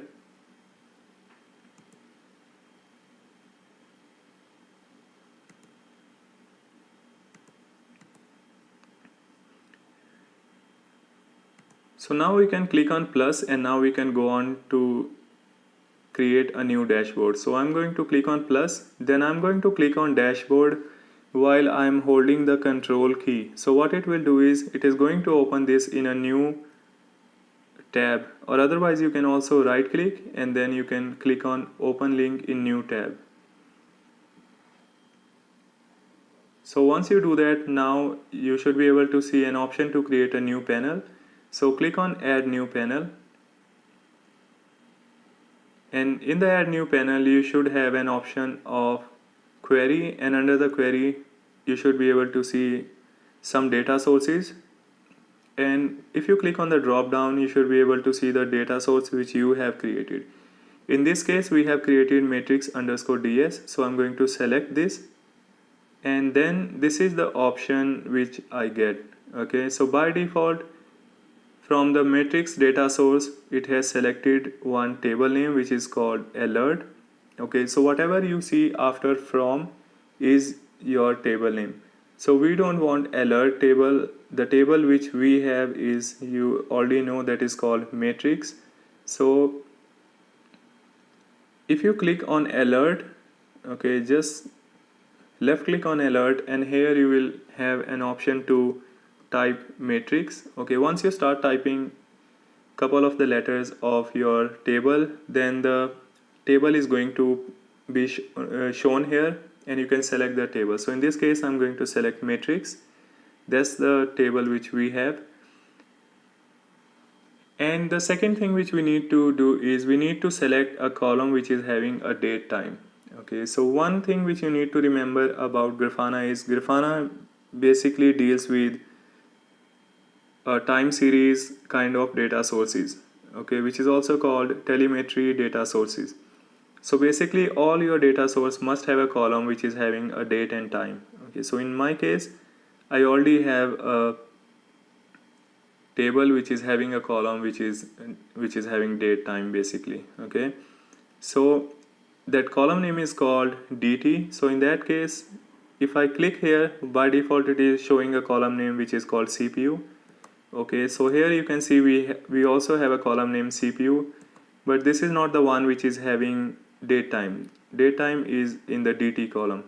So in that case I need to click on this column. Okay, as you see, once I move my mouse cursor there on the CPU, it changes to a hand symbol. Okay, so once you click here you will be getting an option to select other columns.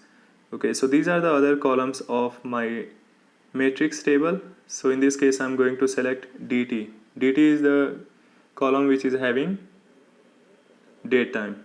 Okay, So until now, if you see, we do not have any option, or we don't really see anything here, but we will figure that out soon. Okay, so now we have selected a table name in the from clause, and also in the time column we have selected a column which is basically having a date time. And then this is the statement, select statement, where you select all the columns or all the visualization which you want to see.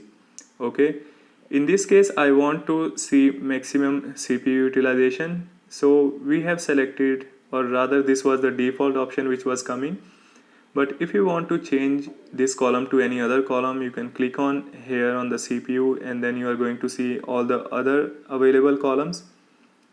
Okay, so you know our data source has other columns like IO wait and idle other than CPU. So we see all these columns here once we click on the default column option. So here I'm going to keep selecting CPU, and then here on the, if you click here on the plus, you will have options of using aggregate functions.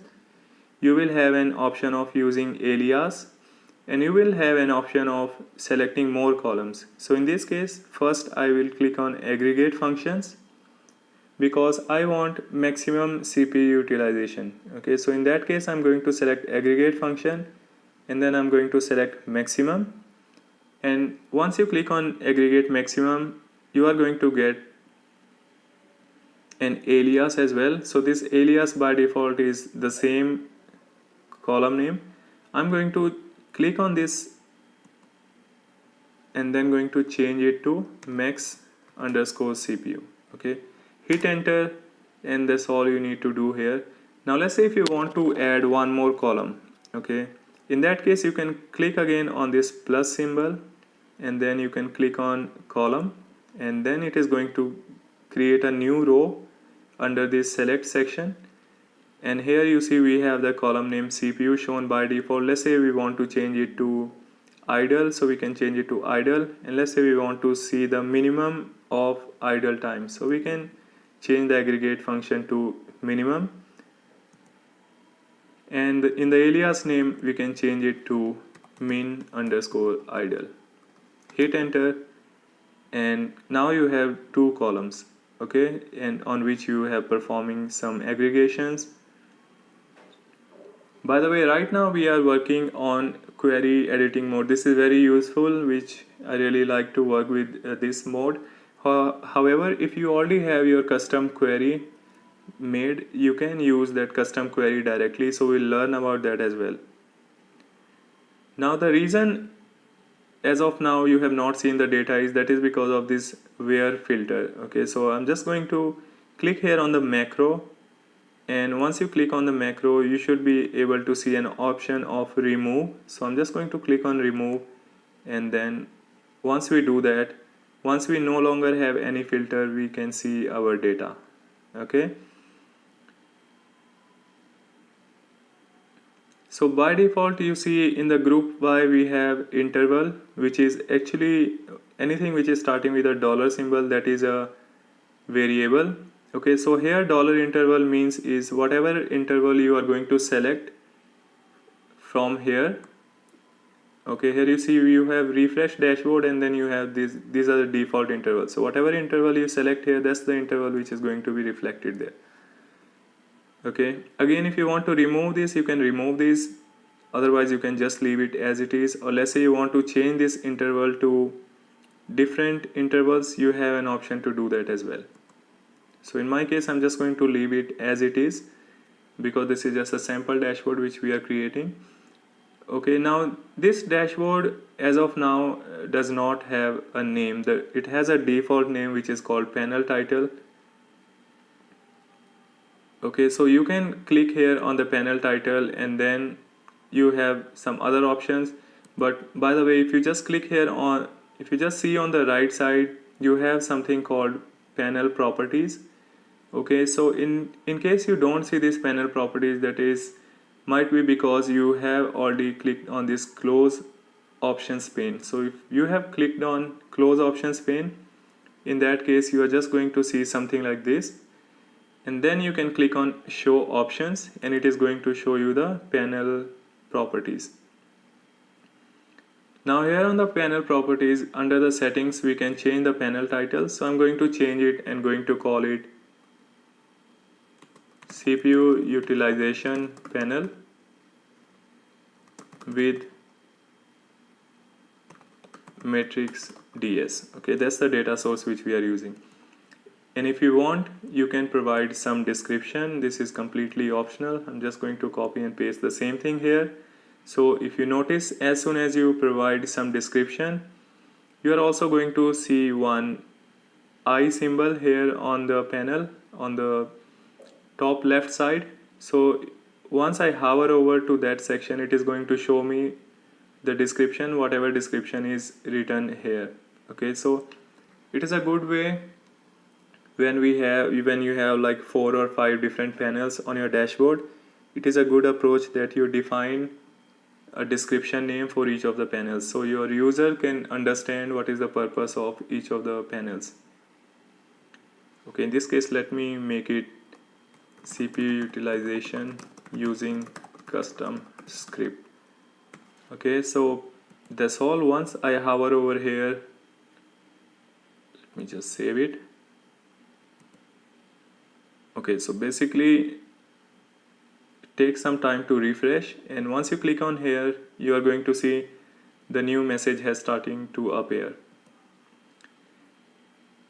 Okay, that's one thing about giving panel title and description. The other things which you can do is you can change the visualization. So by default, the default one is graph, but let's say if you want some other type of visualizations, you can do that as well. Again, remember the query which you are using here is going to be different based on the visualizations which you are choosing. For example, if you see here on the stat, it is going to show you only one option. So the query which you need to create for stat is going to be different than the one which we have created here for graph dashboard or graph visualization. Okay, so we'll see about other things later on. Now if you just scroll down, you have something called display. So you can play with displays, different options, and based on whatever changes you make here, the graph is going to get changed. So if I enable bars, or if I, let's say, disable lines, you can see the lines option has gone. You can enable it again. You can change the line width. Let's make it 7, and you can see now I have very thick line. Okay, then again in the area fill, you can select different options, and you can see the fill has changed. And in the fill gradient, again you can select something different, and you will see the gradient has changed.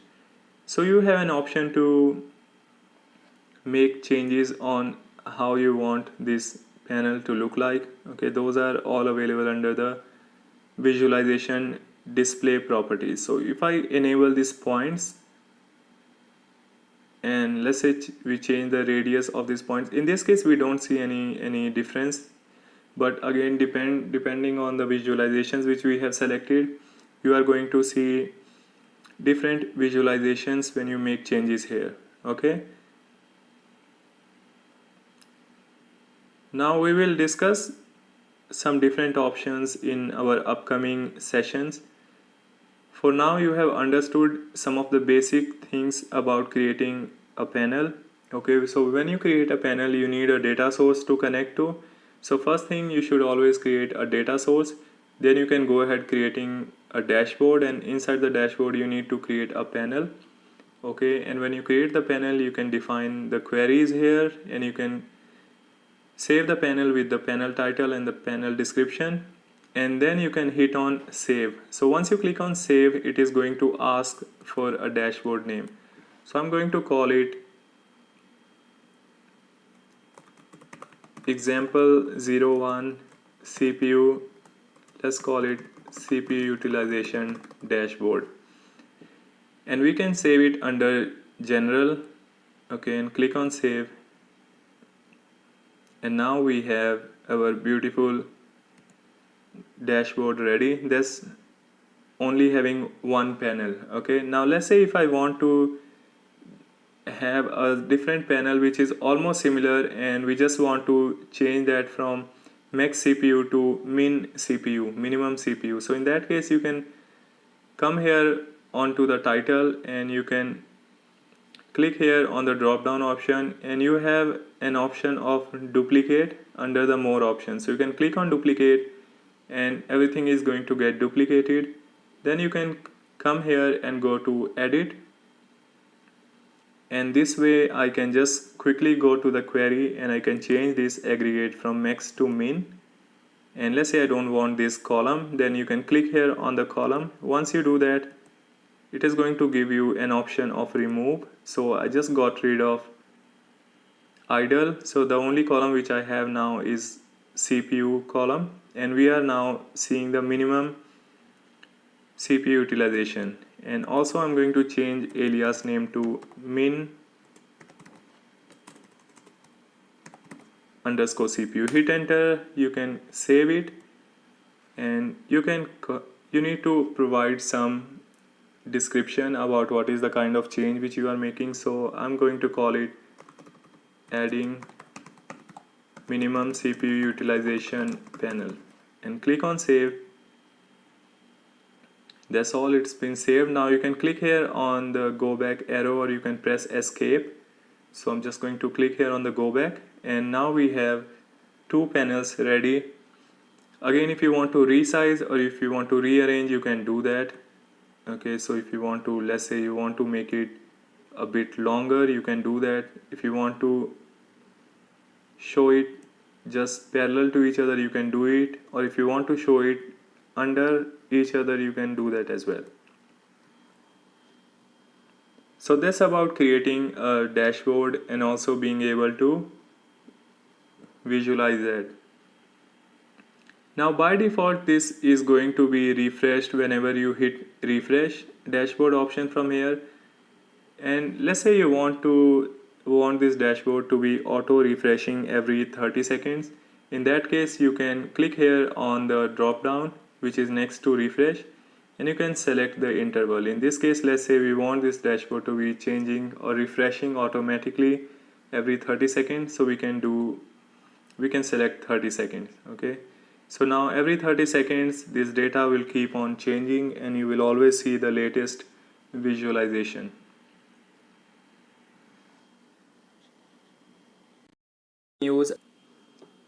So now let's talk about how we can use a custom query in order to create a visualization. So I'll go back to again the data source which I have. Okay, so this is the table name which we have, which is called matrix. So let's say we have a query which is called select dt, and then we want max of CPU utilization, and the table name is matrix, and this is going to be a group by on dt. Okay, so that's a typical SQL query which we have. And if I hit enter, let me also put limit 10, and let's hit enter, and this is the kind of result which we get. Okay, so now let's say I want to use the similar query for Grafana, so I can do that. Let me copy these statements. So I will only copy until dt. I will not use limit 10 because in Grafana we don't want to limit our results to only 10 records. Okay, only for the seeing on the console or on the command prompt I have put limit 10. Okay, so let's go to Grafana, and here again I'm just going to use a short method. So either we can just click on the title of one of the panel and go to more and then select duplicate, and it is going to duplicate the panel, and then we can click on edit on that new panel. And now here in the query, if you see, this is a query A. Okay, this is the query which we created using the query builder. Now let's say I want to get rid of this. I can click on remove query option. So once you click on that, so the query is gone and you do not have any data in your visualization or the dashboard or the panel which you have. So now I'm going to click on query, and then if you see here we have a toggle option. Okay, so this is a toggle text edit mode. So if you click on this pencil icon, it is going to take you to a window where you have an option to type the query. Okay, so by default whatever it has available, I'm just going to remove that and going to paste the query which we have just copied.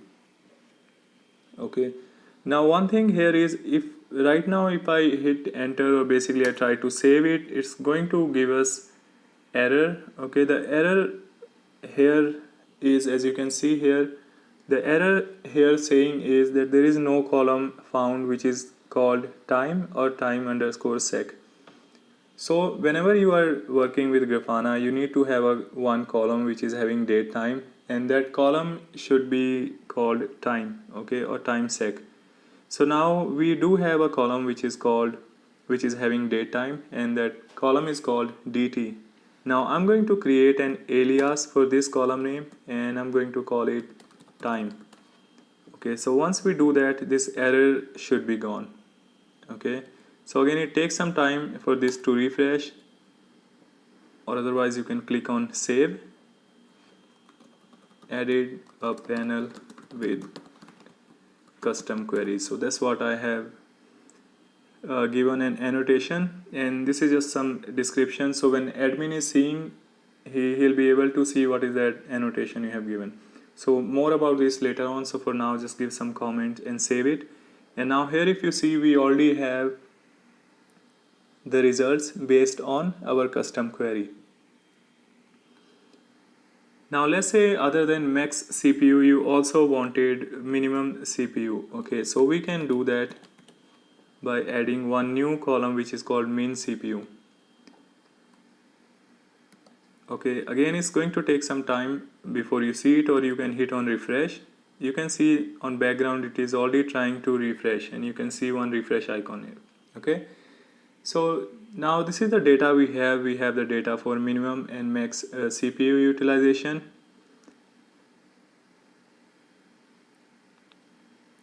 Again, notice the data which we have is not really very changing in dynamic. That's why you see the lines almost like kind of straight line, because our min and max CPU utilization is almost similar.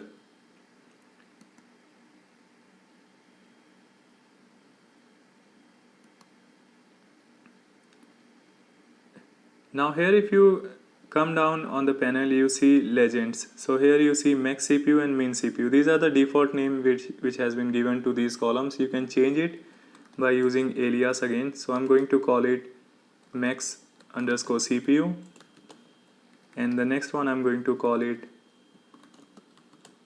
min CPU. Okay, so once you do that, you will notice a change here in the legends. You can now see that these values has been changed. Okay, max CPU is already changed, min CPU is going to get changed, or you can click on refresh so it can refresh and take these changes.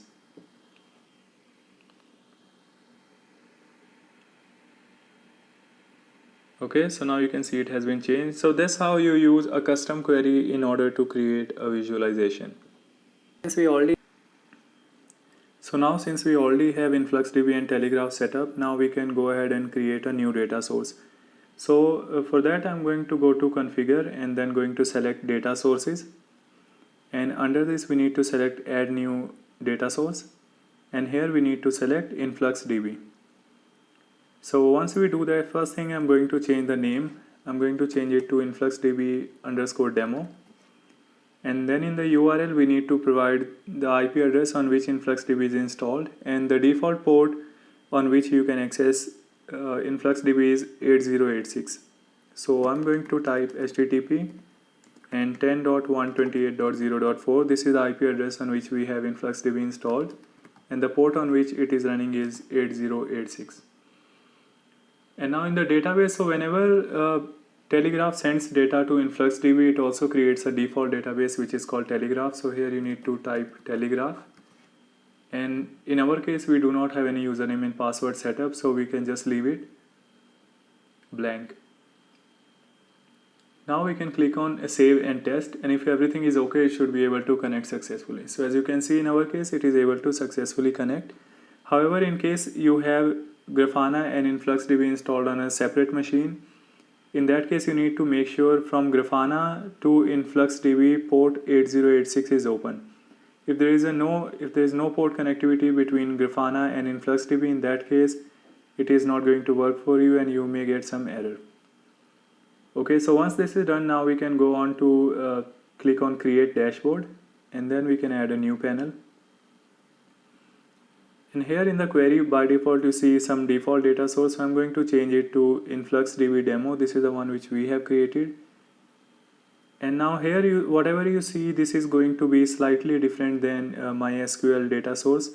Okay, so in the from you see default. So default is, this is nothing but just a schema name. So I'm going to change it to autogen, because whenever Telegraph sends the data, it sends to autogen, a schema name. And then in the measurement we are going to select CPU.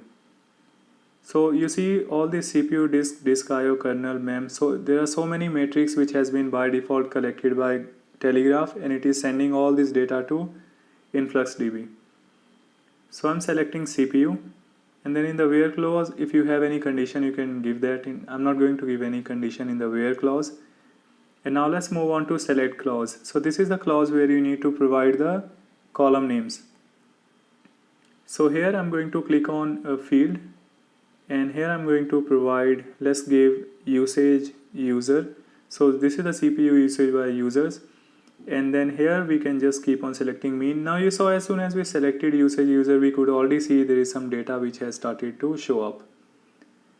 Now this is one field. If you want to add more fields, you can click on this plus symbol, and then you can scroll down to fields, and then on the right side you can select field. Then it is going to create one new row, and here you can select new column name. So rather than usage user, here you can, let's say you can select usage IO weight.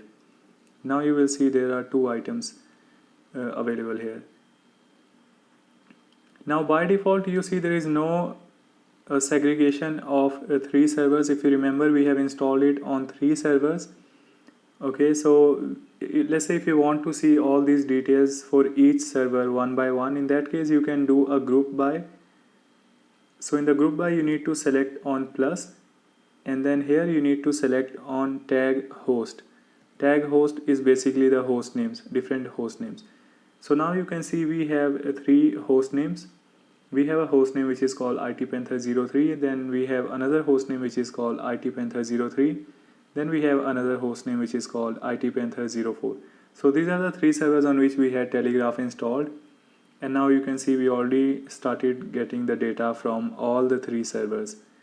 Okay, now in this case I don't want to make this graph more complicated, so I'm just going to remove this usage IO weight. So for that you can click on field, and then you will get an option of remove. So you can select remove. It is going to remove that extra column.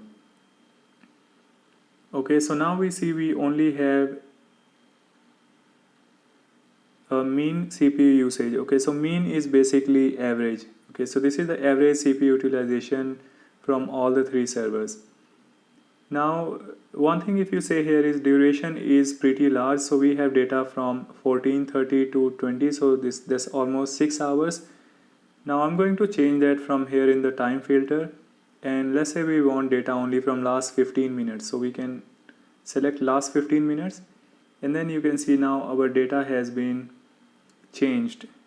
Okay, now one thing is here you see all the dotted lines. Okay, you don't see a smooth connectivity. That's because for some time there might not be data available.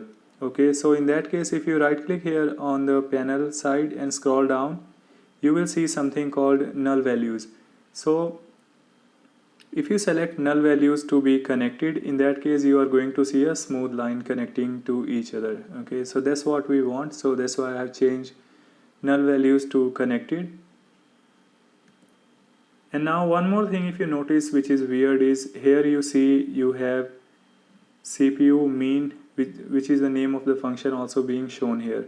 Now let's say you don't want to see here, you just want to see the host name here, you don't want to see CPU.mean and things like that. So in that case in the alias by you can type $, and then you need to type tag underscore host. And once you do that, you will notice here it has been changed only to the host names. Okay, again whatever options which you had available for any other data source, the same options are available for InfluxDB data sources as well. So let's say if you want to increase the thickness of the line, you can still do that. And let's say we want to also enable the points. Okay, so now you can see as soon as I enable the point, you can see some pointers here. And again, if you want to enable gradient, you can do that. So again, whatever the visualization which fits best for you, you can do all of those after connecting to Influx data store as well. And after that, once you have done, or once you have made the settings which you want, you can click on save, and then I'm going to call it demo influx db. Let's call it CPU utilization dashboard.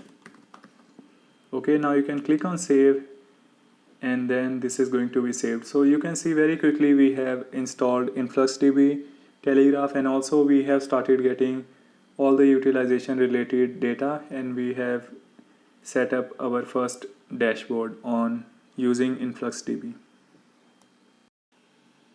So in this session we will see how we can add threshold to any panel. So now here you see this is a graph which we had created, which is telling us CPU utilization from 3 different servers.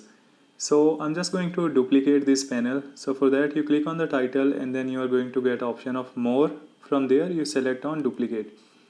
Now it has duplicated the same graph. Now on this duplicated graph I will click again on the title drop down, and then I will select edit.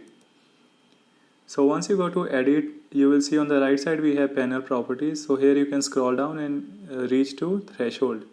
Okay, so this threshold we need to select add threshold. So as soon as you do that, you will see a symbol with a broken heart. Okay, so this is basically Grafana's way of telling that we are going to cross threshold. Okay, so here you can define threshold of, let's say in this case I'm going to change it to 80%. So this line is indicating threshold. So anything which is crossing that is basically going to be resulted in something not being okay. And that's why you see a broken hearted symbol here. Okay, so yeah, once you do it on 80, and again on this is a critical color symbol which is already been set. So if you want to, let's say, disable the fill, you can disable that. In that case you are not going to see the above area being filled with red color. However, if you just enable it, in that case you can see the above area which is more than 80% is filled with red color. So from visualization perspective, this is very good. You will be quickly able to identify that the value which is going beyond a threshold. Now you can click on apply and save it. So now you can see the difference between a panel which is not having a threshold, and this is a panel which is having threshold. So let me rename it to CPU utilization graph with threshold.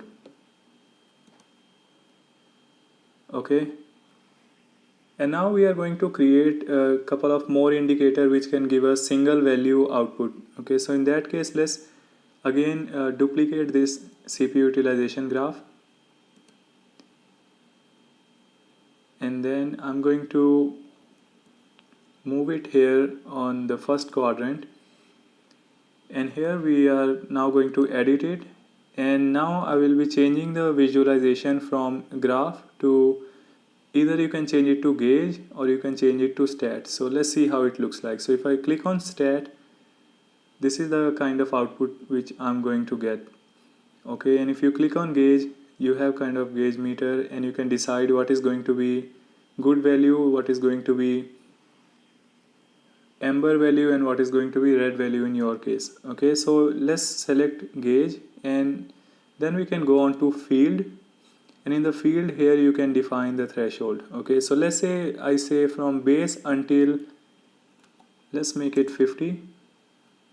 So from base until 50 is, let's make it yellow, and then we are going to add one more threshold which is, let's call it above 80%.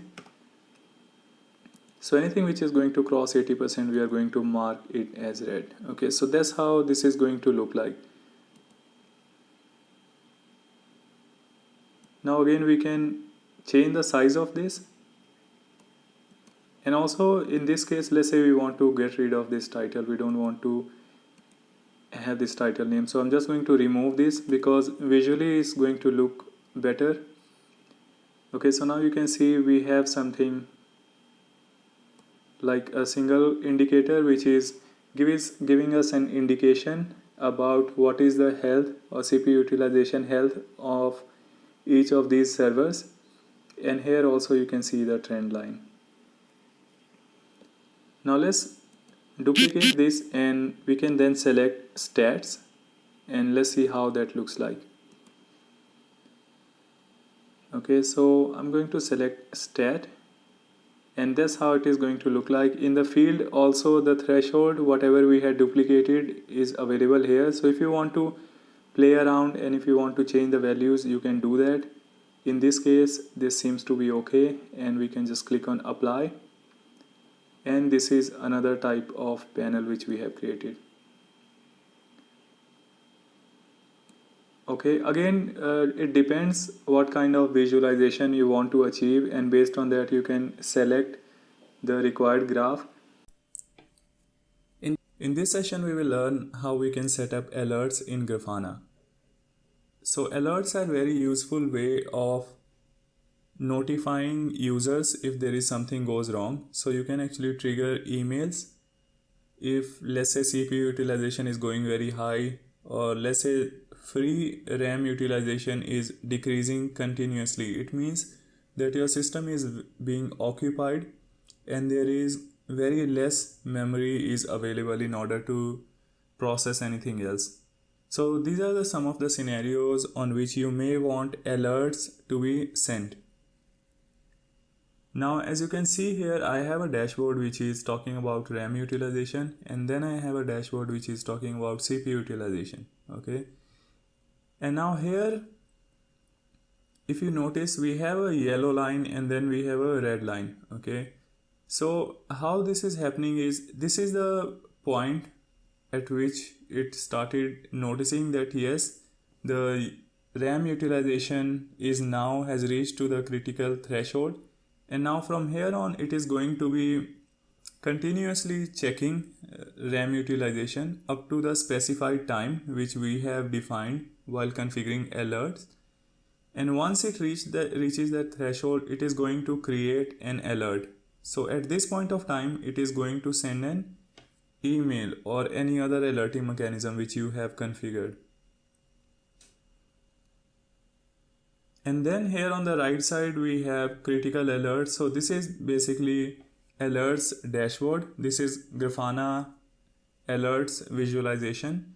This one is going to give you all the alerts consolidated at one place. So let's say you have alerts coming from 2 or 3 or multiple different panels. For example, this is one panel which is sending alerts related to RAM utilization, and then this is another panel which is sending alerts related to CPU utilization.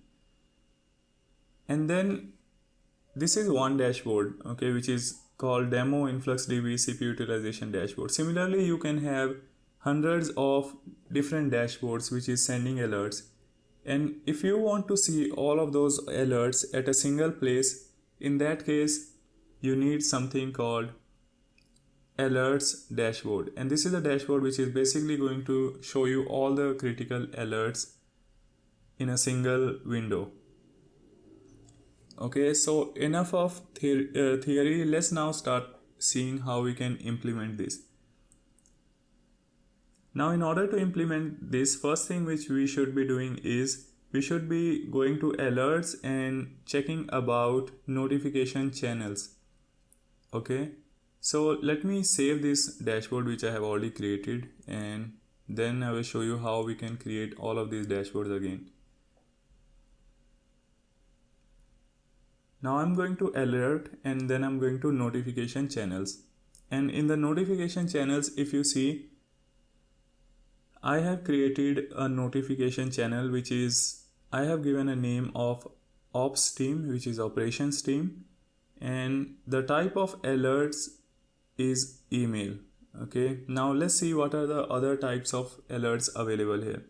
So I'm going to click on new channel, and once you click on new channel, you are going to be presented with a screen where you need to configure the new channel. Now here you can give a logical name to your channel. For example, let's say this is a list of all the admins,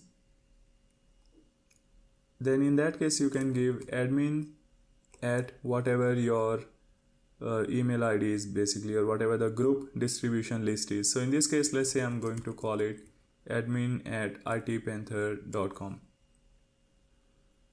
Okay, and then here in the type you see we have so many different types of alerts which can be configured. Okay, we can configure email. If you want, you can send alerts on Telegram, which is very good messaging app. You can configure alerts to be sent online, and there are so many other options available. Okay, however, in this session let's just talk about emails. Now you see the second option or the third option available here is, which is saying default send on all alerts. So do we want this alert to be sent, or these emails to be sent on all the alerts? So in that case, yes, we want email to be sent on all alerts, so we can enable this. And now you can move down, and here in the email settings you can put all the addresses. Okay, so in this case let's call it, or let's say I have a distribution list which is called Linux admin at itpanther.com. That's one of the distribution list which is going to send an email alert to all the members which are part of this distribution list. Okay, again, these emails, I assume in your organization you'll already be having all the distribution list. And if you want to send email alerts to multiple distribution lists, in that case you can put one email distribution list followed by semicolon and then another distribution list. So let's call it Windows admin at, okay. And then you can also put individually or individual email IDs. So let's say I want to put my email ID, I can do that as well. Okay. And guys, notice one thing, right now we do not have SMTP configuration set up with Grafana. That's the reason, okay, whatever we are configuring here is not actually going to send an email because we have not configured Grafana with SMTP. We will see how we can do that, but in order to learn that we also need some kind of SMTP details. So we will see in our upcoming session, we will probably going to get one of the free SMTP details, and then we are going to configure that using Grafana. However, in this case, from the alerting perspective, when you have Grafana set up with SMTP, that's all you need here, and then you can just save it. And now you can see you have a logical name which is called admin at itpanther.com. If you want to modify it, you can click on this name again, and then you'll have an option of editing this. So in this case, let's say I'm just going to remove additional domain name from here. The logical name, I'm just going to keep it admin, and then let's save it. Okay, so now we have alert notification channels configured. Now we can go ahead and start creating the dashboard. Okay, so let's go to create and click on dashboard, and here we are going to create or click on add new panel. And the first thing which I'm going to create is related to CPU utilization. Okay, so again, in the data source we need to change it to InfluxDB demo. This is the one which we have configured. And in the from, I'm going to change it to autogen, and in the measurement we are going to take CPU. Okay, now here in the where clause, I want to filter only on one host. So in the where clause, I'm going to click on host, and then in the tag value we are going to select only one server. Okay, I don't want all the servers. If you want only one server, you can use where clause. Okay, so in this case, let's keep itpanther02 server. This is the server for which we will be checking CPU utilization. And once CPU utilization reaches beyond a threshold, and that case we want an alert to be sent. Okay, in the select field we want, let's say we want usage system. Okay, so once CPU usage system is high, we want an alerts to be sent. And in the aggregate function we don't want average, we want max. So I'm going to remove this and going to click on plus symbol again, and then going to click on selectors, and then going to click on max. Okay, so this is going to give us max of CPU utilization at every specified interval. So interval here is, let's change it to every 1 minute. Okay, so this is, hopefully this is clear until now, and let's change the panel title to call it CPU utilization panel.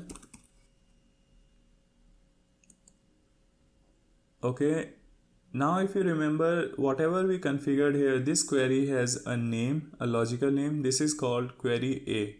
So if you click here on this this little arrow, it is going to expand or collapse this. Okay, so this query is basically have a logical name of A.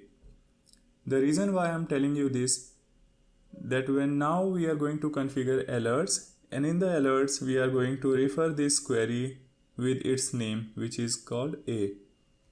Okay, so now in order to set up alerts, you need to actually do that from the same place where you configure dashboards. Okay, so this is a place where we are actually configuring our panels and dashboard and visualization and things like that. Now here if you see, other than query, we have a third tab which is called alert. So I'm going to click on alert, and then here you see we have an option of creating alert. So let's click on create alert.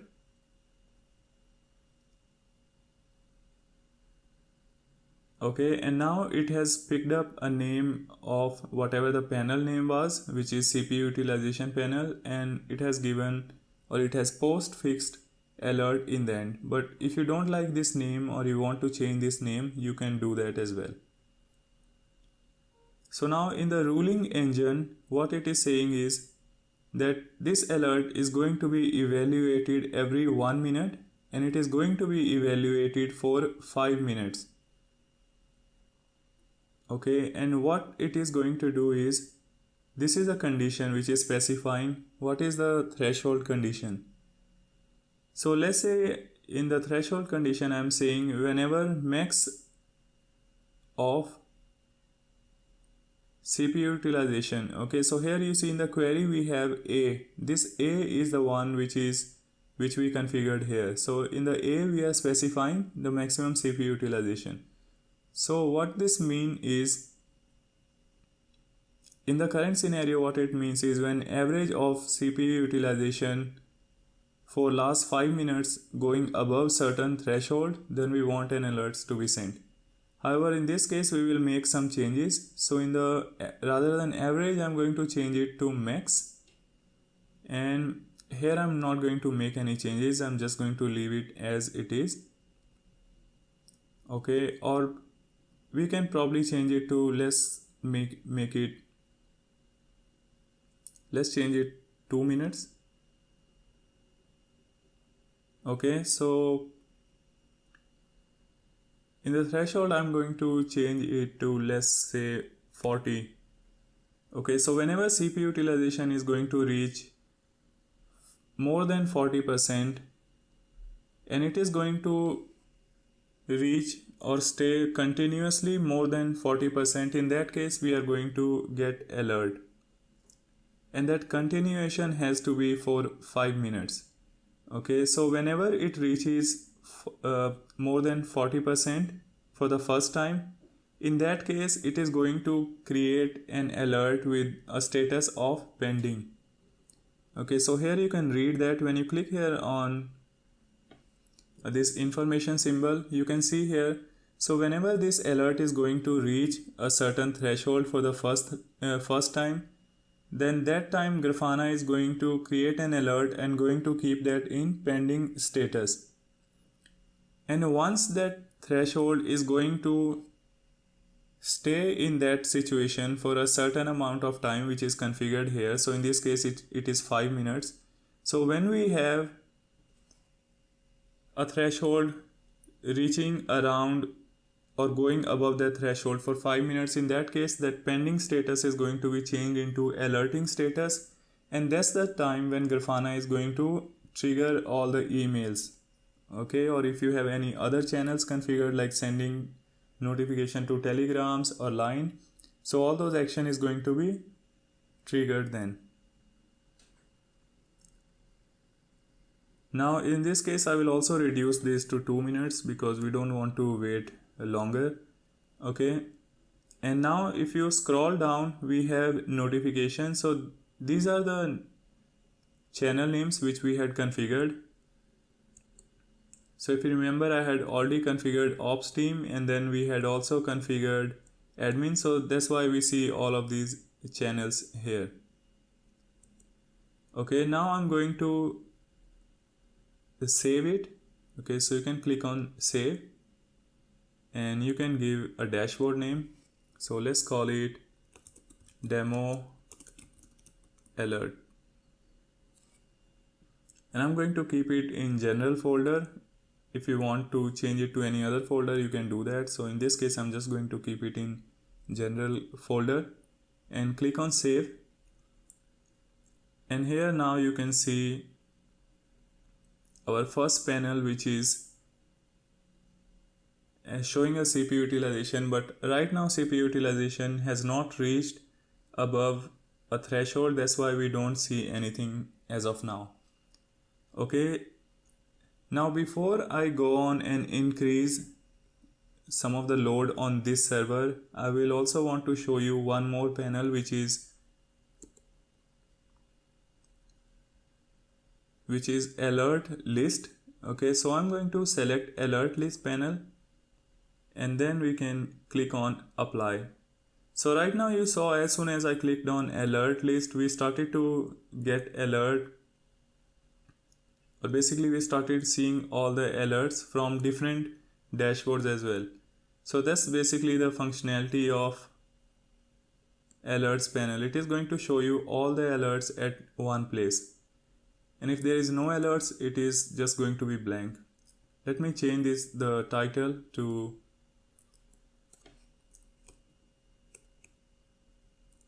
let's call it all alerts and click on apply. And now whenever we have any alerts coming from any of the dashboards or any of the panel, that's going to be shown here. Okay, so now I'm going to increase load on this server. So this is the server which is IT Panther 02. On this one I'm going to increase or going to start some of the process which consumes more CPU, and then we should be able to see certain spike in the CPU utilization. Okay, so now slowly we should start seeing spike in CPU utilization. And let me also change the refresh interval to every 5 seconds.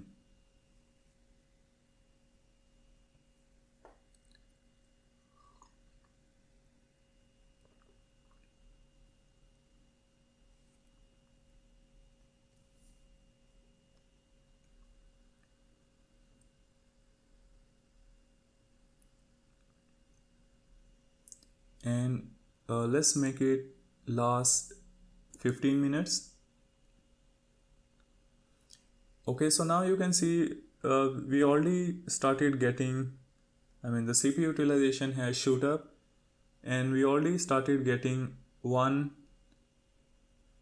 alert, and right now it is changed to pending state. Okay, so this is what I was telling you. So first time when alerts came, it changed it to pending state.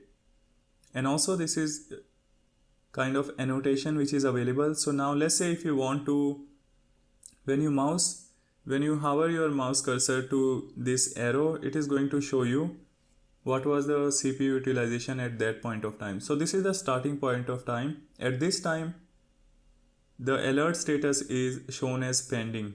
So once it continues to be at this threshold or continues to crossing this threshold for 2 minutes or more, in that case it is going to be changed into alerting. Okay, so this is the alerts which is coming from this panel, and then we have these alerts which are coming from different dashboards which I had already configured. And while it is calculating or it is waiting for continuous threshold for 2 minutes or more, let's click on this annotation, and once you click on this annotation you will notice there is a small pen or pencil icon here. So you can click on this pencil icon and then you will have an option to provide more description here. Okay, so in this case, let's say you want to provide more description about this alert. For example, I'm going to call it testing of Redis load is going on, which resulted in high CPU utilization. Okay, so whatever reason which you had, you can put those reason here, so and save it.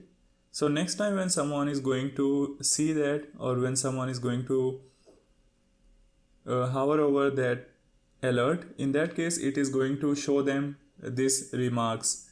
Okay, so from a management point of view, or from operational team, or from monitoring team point of view, they are going to hover over the mouse here and then they'll be able to know the reason.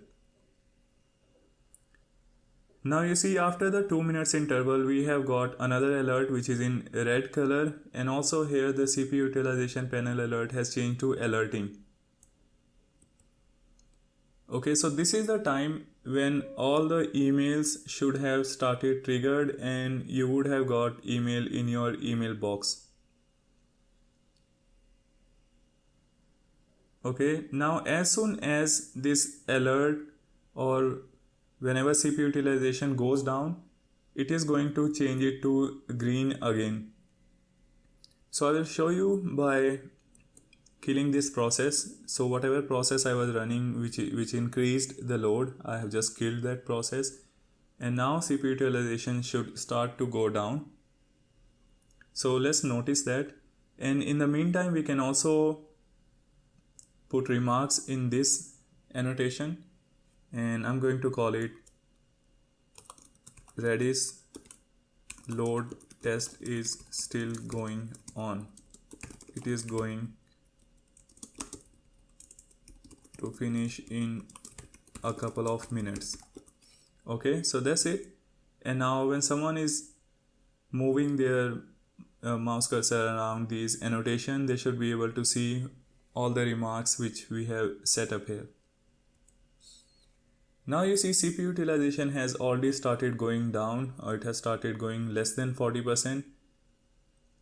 So after 2 minutes we should be able to see this changing to green again. Okay, so that's the indication that alert has gone and is no longer available.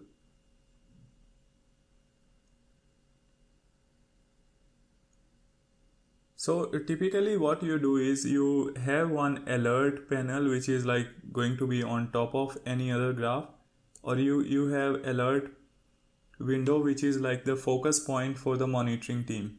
You have different dashboards configured. You can have like hundreds of dashboard configured which is sending alerts, and then you have only one alerting dashboard which you hand over to monitoring team, and they are the one who are just going to focus on alerting tab. So whenever they have alert, maybe they need to start communicating to the relevant team in order to so they start working and fixing those alerts.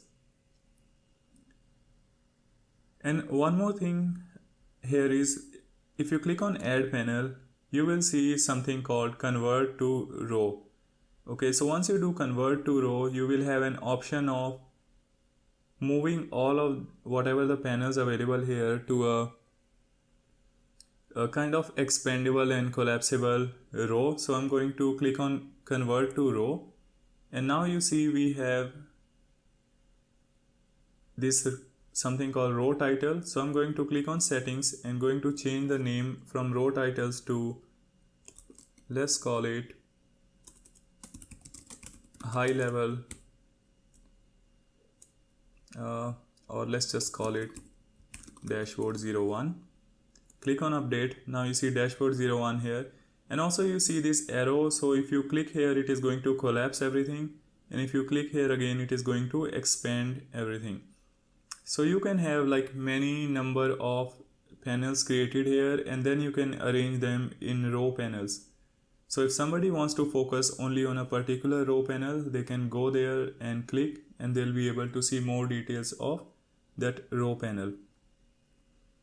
By the way, in the meantime, as you saw, now since the CPU utilization has gone down, we also got a new alert which is in green color, and it is showing that CPU utilization has become okay now. And also the little heart symbol which we had, now it has turned to a green heart symbol.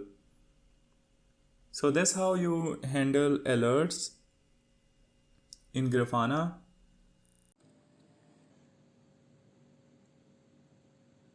So in this session we will learn how we can set up Grafana and Telegram alerts. So in order to configure Telegram, you again need to go to alerting and then go to notification channels. Once you go to notification channel, you can add a new channel by clicking new channel. Now here let's give a name of, let's call it Grafana Telegram test, and in the type you need to change it to Telegram. Now if you just see here, there is an option to include images. If you include images, whenever you are breaching certain threshold, that image is going to get rendered from Grafana and going to be sent on alert as well. So if we want to enable this on previous version, which is like version 6.6 and below, you could just enable it and then it would have started sending image. But in Grafana 7, image rendering is not by default available, so we need to install image rendering plugin. So if you, when you enable it and you click on this link, you are going to be taken to a Grafana image rendering plugin. So here if you scroll down, you have an option of using or installing Grafana image rendering using Grafana CLI plugin. So I have copied it and I'm going to install it on our Grafana server. Okay.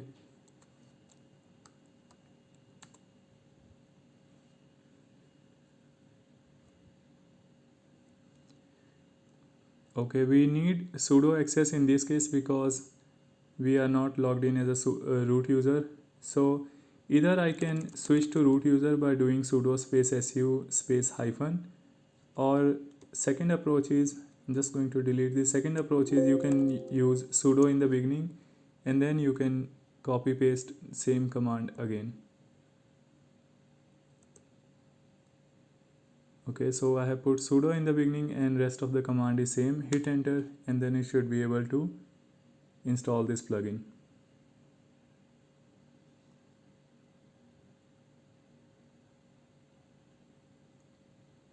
Okay, so it is saying now it has successfully installed. However, we also need to restart Grafana. Okay, whenever we are actually doing any of the plugin installation, we need to restart Grafana. So let me do that as well.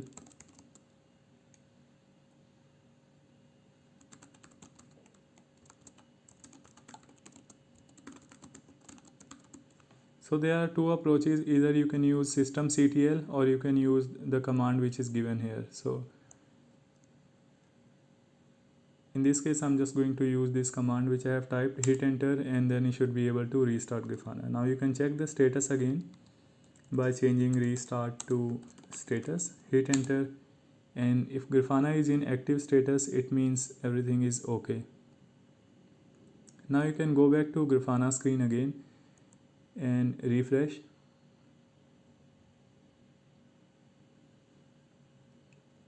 Okay, so we actually came back to whatever we had done so far, that is lost because we did not save it. Anyways, we just now begin again. We can type the name, which is, let's call it Grafana Telegram test, and here in the type we need to change it to Telegram.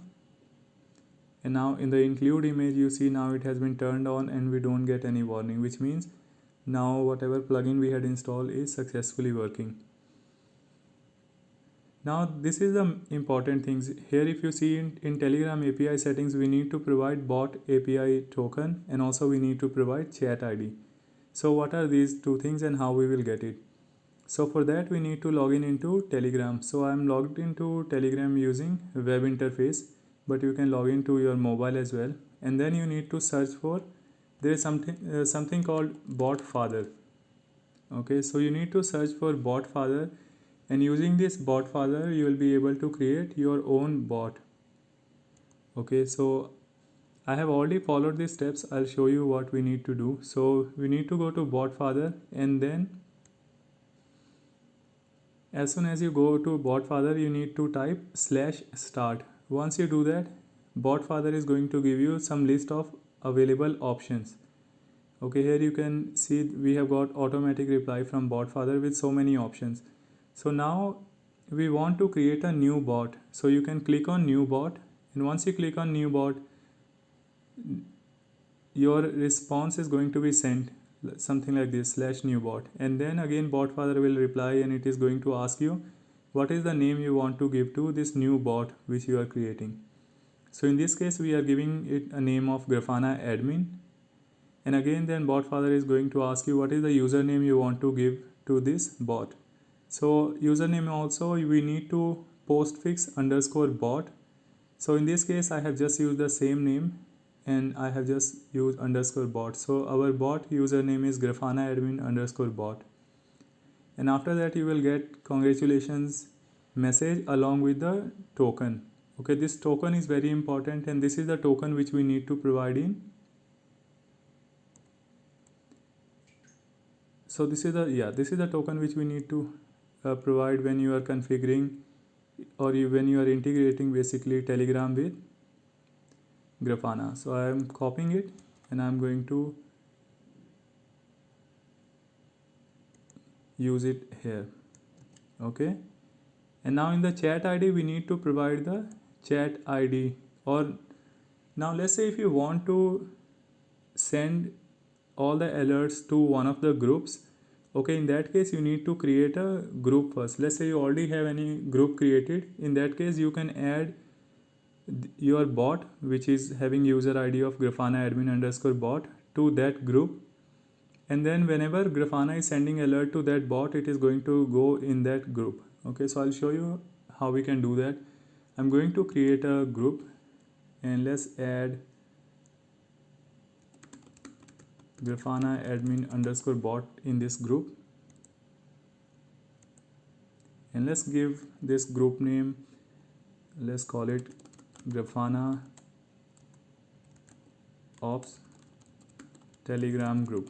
Okay, so that's the name of the Telegram group. In your case you may already have any existing Telegram group and you just want to enable alerting. In that case you must add this new bot which we have created and make that part of that group.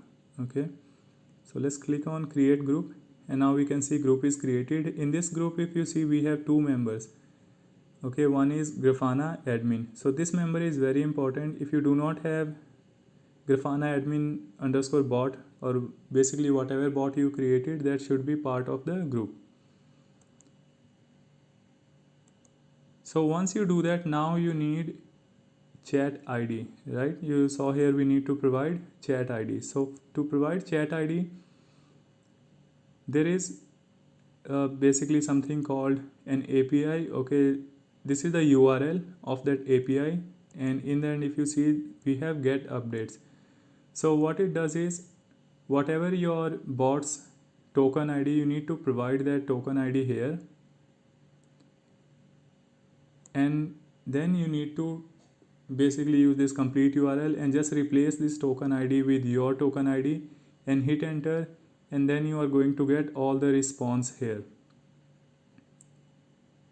Okay, and that response is basically going to contain the chat ID. So I'll show you how we can do that.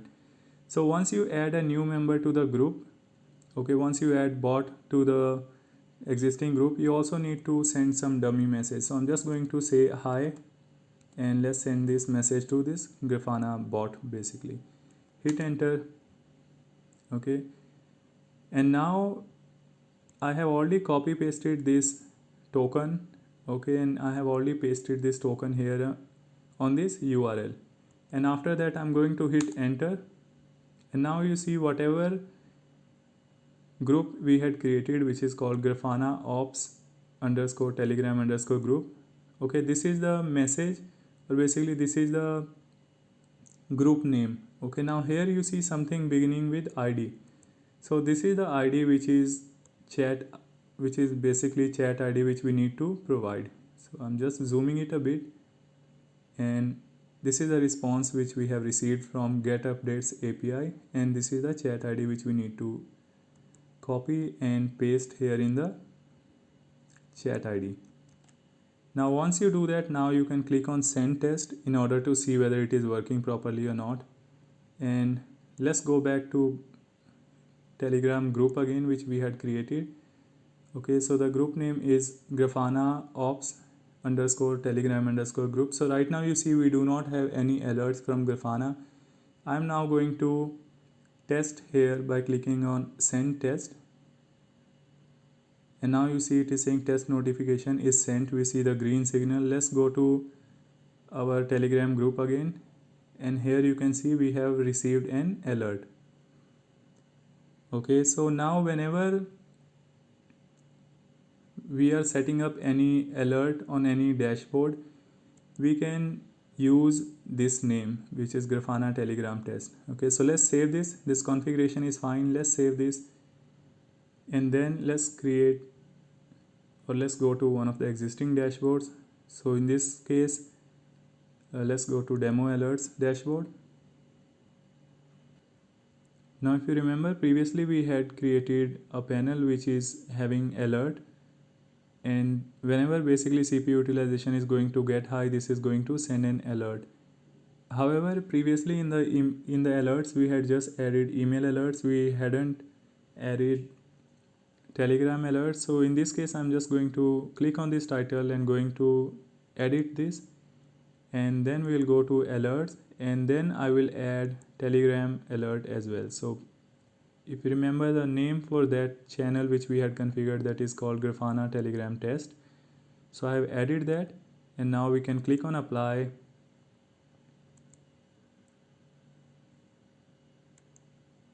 Okay, so right now you see CPU utilization is down. So let's wait for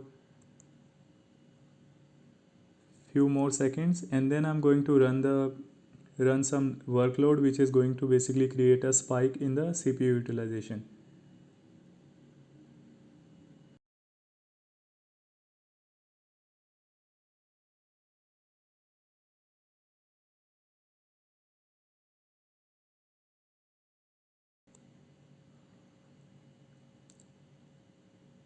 Okay, so now we see everything is normal, CPU utilization is very less. So now I'm going to create some workload which will basically be resulting in high CPU utilization. So we should be able to see spike in CPU utilization from this time onwards.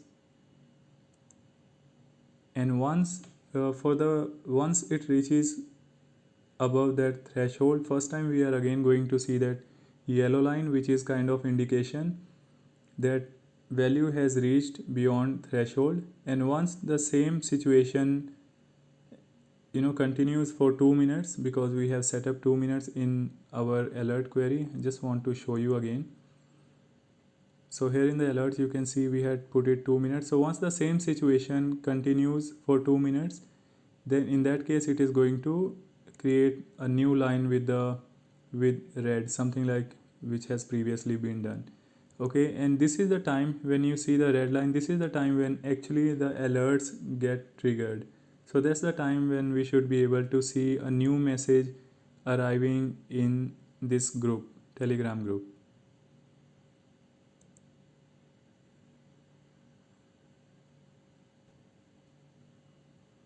Now you can see we have already got one yellow line. So this is the indication that alert has reached, basically CPU utilization has reached threshold.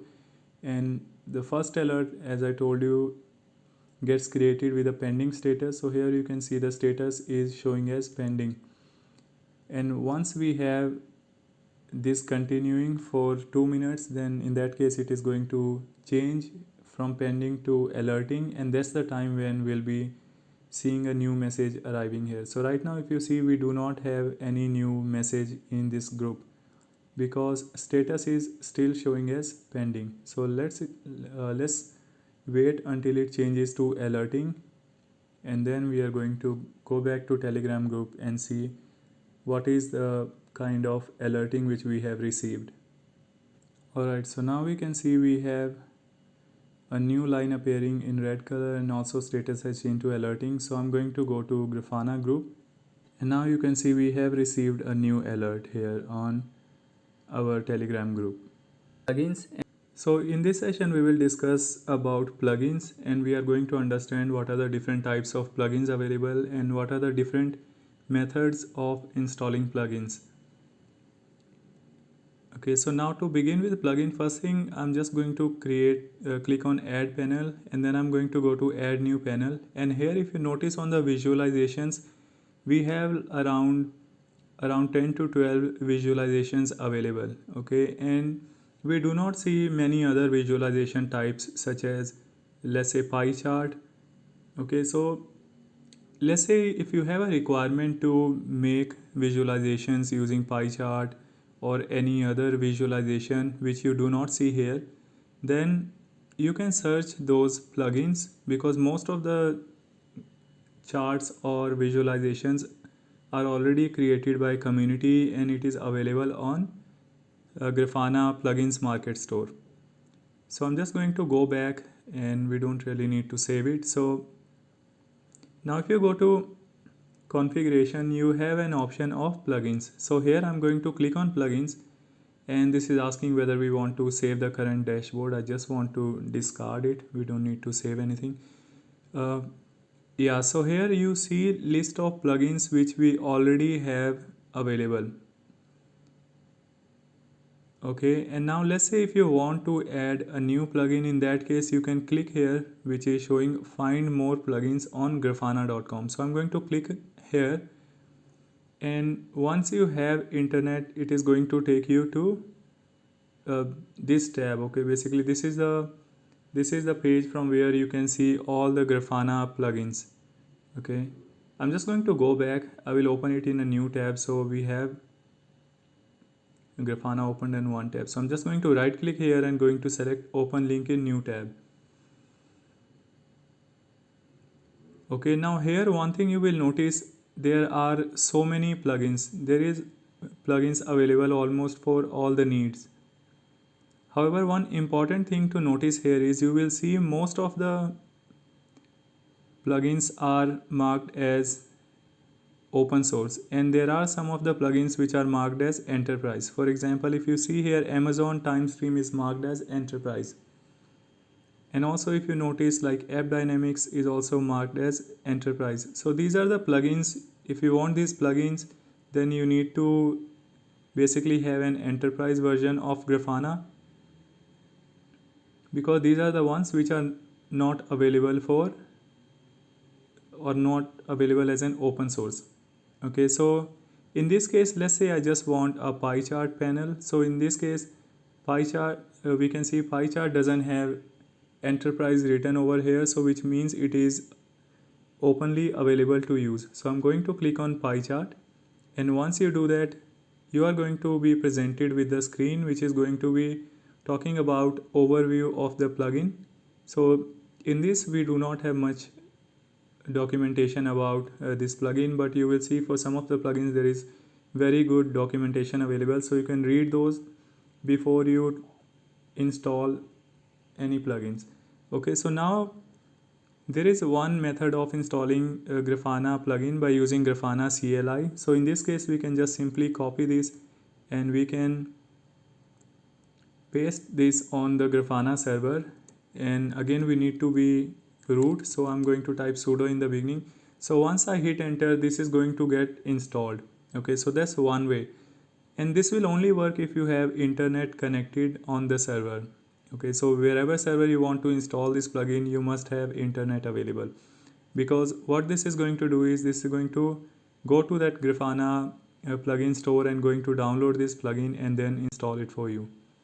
So the other approach is you can download these plugins using offline method, and then you can move this from, let's say, using WinSCP from your local machine to the server, and then you can follow the steps mentioned here in order to install the plugin. And again, whenever we install any plugin, we need to restart Grafana. So here you see command of restarting Grafana. So in this case, it is very simple. I'm just going to use this Grafana CLI method. So let's go to server, and here you see we already have the command pasted. So I'm just going to hit enter, and it should proceed with the installation. So you saw the plugin was very small, so it has very quickly installed this plugin. Now we need to restart Grafana.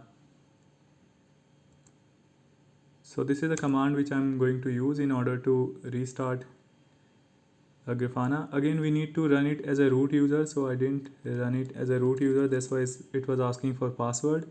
Now I have put sudo in the beginning, and now we should be able to restart this. Now if you want to see the status, we need to replace restart with status, and now we can see Grafana is already active. So in this case, we should be able to now see new plugin available here. So right now we see that new plugin is not showing here. That is because we have not refreshed this web page. So I'm going to refresh.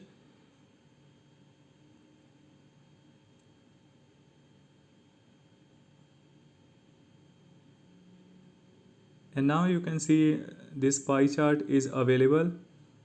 Okay, now also we can go back to our dashboard, and there we can create a new panel, and we can start using this new visualization. So I'm going to click on add panel, then under here in the visualization we can see now pie chart is available.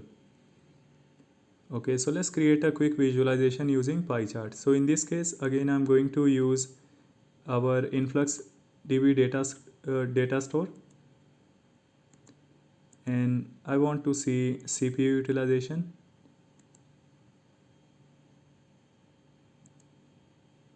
And let's say we want to see usage system.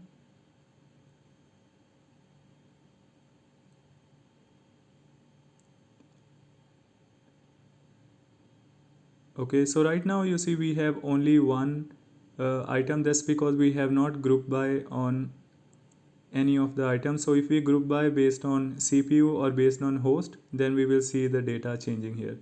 So I have grouped by based on CPU. So in my machine I have two CPU cores. So CPU 0 and CPU 1, these are the two cores which we have available, and here it is showing the average utilization of each of the CPU cores. Now if you want max utilization, you can change here from mean to max. So I'm just going to remove it, and I'm going to select in the selectors, I'm going to select max.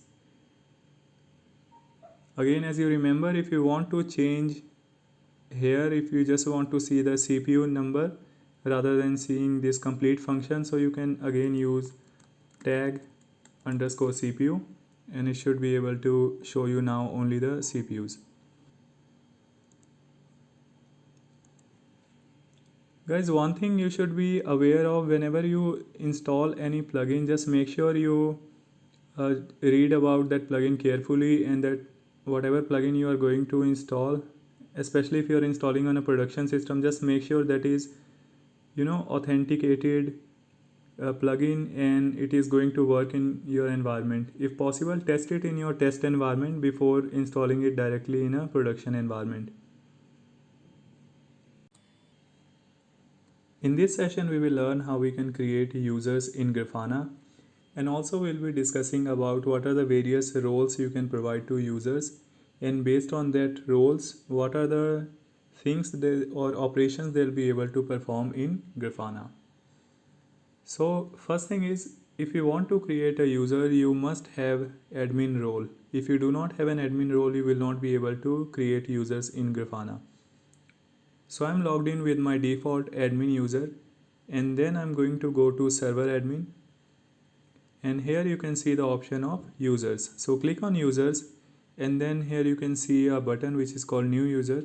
So I'm going to click on new user, and here you need to provide details of user.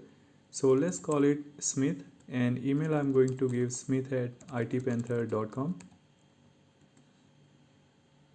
and username also I'm going to keep Smith. Password also you can provide whatever password you want. So in this case I'm just going to keep Smith, and then you can click on create user. As soon as you click on create user, you should be able to see that user is created successfully. Now in order to see what is the role which has been provided to this user, you need to click on this user. So by default, whenever a user is created, it has a role of viewer. So you can see right now this user is having a role of viewer. Now you can click on change role, and you can see what are the other roles available. So you can see there is a role of editor and admin. So we don't want to make all the users admin. Okay, so it is always a good idea you make most of the users just as a viewer, because if everyone is having ability to make changes in Grafana, that is not going to be a good thing from management point of view. And you can give viewer role to someone who just needs to look at the dashboard and needs to monitor them. Typically it is going to be the role which you give to L0 in your organization, and they are the one who are responsible for monitoring different type of dashboards, and they are the one who are going to manage all the alerts. Now in this case I'm just going to leave it as it is. So let's leave it viewer. And now here if you see, we also have ability to update any of the information. So let's say once you created the user and later on you wanted to change the name, so you have the ability to change the name of that user or email ID, or basically you can change all the user information here. And also here in the sessions you can see from which all devices the user has logged in. So right now this is a new user, so that's why we don't see anything in the sessions. Now I'm going to open a new browser, and here we are going to log in with the newly created user. So once we log in, we will see what is the difference between an admin user and a view only user. So first thing when you notice, as soon as you log in as a viewer, is that on the left side you had very limited set of options available. If I go back to my admin user, so here you see you have options such as explore, alerting, configuration, and server admin. These are the options which are not available to a user with viewer role. The only option available here is dashboard, so he can go to manage, and then this user can see all the different types of dashboards available. So demo alerts is the one which we had created previously. So user with view only right can see all the dashboards, and if he wants to modify any of the panel and user clicks on title, he will not be having an option of edit. Okay, so that's the view only rights. Now let's change this user permission to editor, and let's see what is the difference which happens. So now I'm going to change the role to editor, and now I'm going to save this. So once we save this, screen also got refreshed, and that's the reason now you can see in the session we have new entries available. So this is the IP address from which this user logged in, and this is the browser from which the user was logged in. And also you get the information of operating system. Now let's say in case you want the user to log out. Okay, so as an admin you have the ability to force log out the user. So if you see here right now I'm still logged in, so I'm going to click on force logout and going to click on confirm logout. So now this user is going to be logged out from here. So you see automatically this user got logged out. Since now we have also updated the rights to editor, so now we will log in again and we will see what is the difference in the user interface now.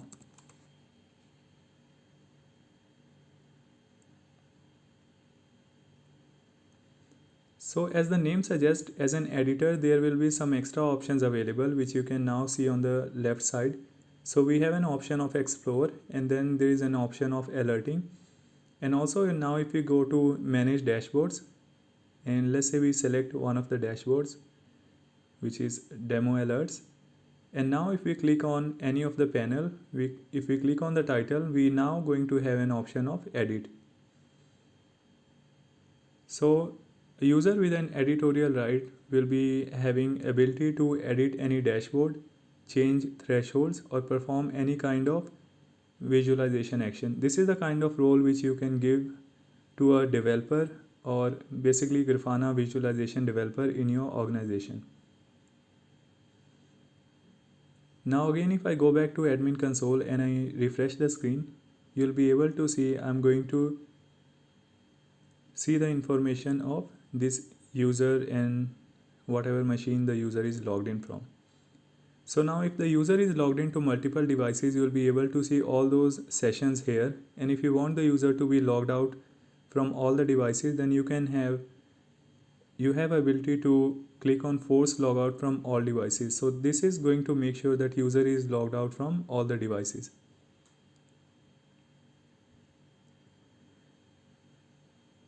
So that's the basic difference between different types of users and roles available in Grafana. So based on the kind of roles and responsibility performed by a particular user in your organization, you can provide the rights accordingly. In this session, we will learn about tabular visualization type in Grafana. So I'm going to click on Add Panel, and I'll be selecting Table in the visualization. Now here in the query, I'm going to change it to InfluxDB demo data source. And in the from, I'm going to choose AutoGen, and in the measurement, I'm going to use disk. Let's say we want to see disk utilization for all the mount points. So in that case, again in the field value, we need to change it to used percentage, because I want to see the percent of utilization for each of the mount points. Now in the group by, we need to select path.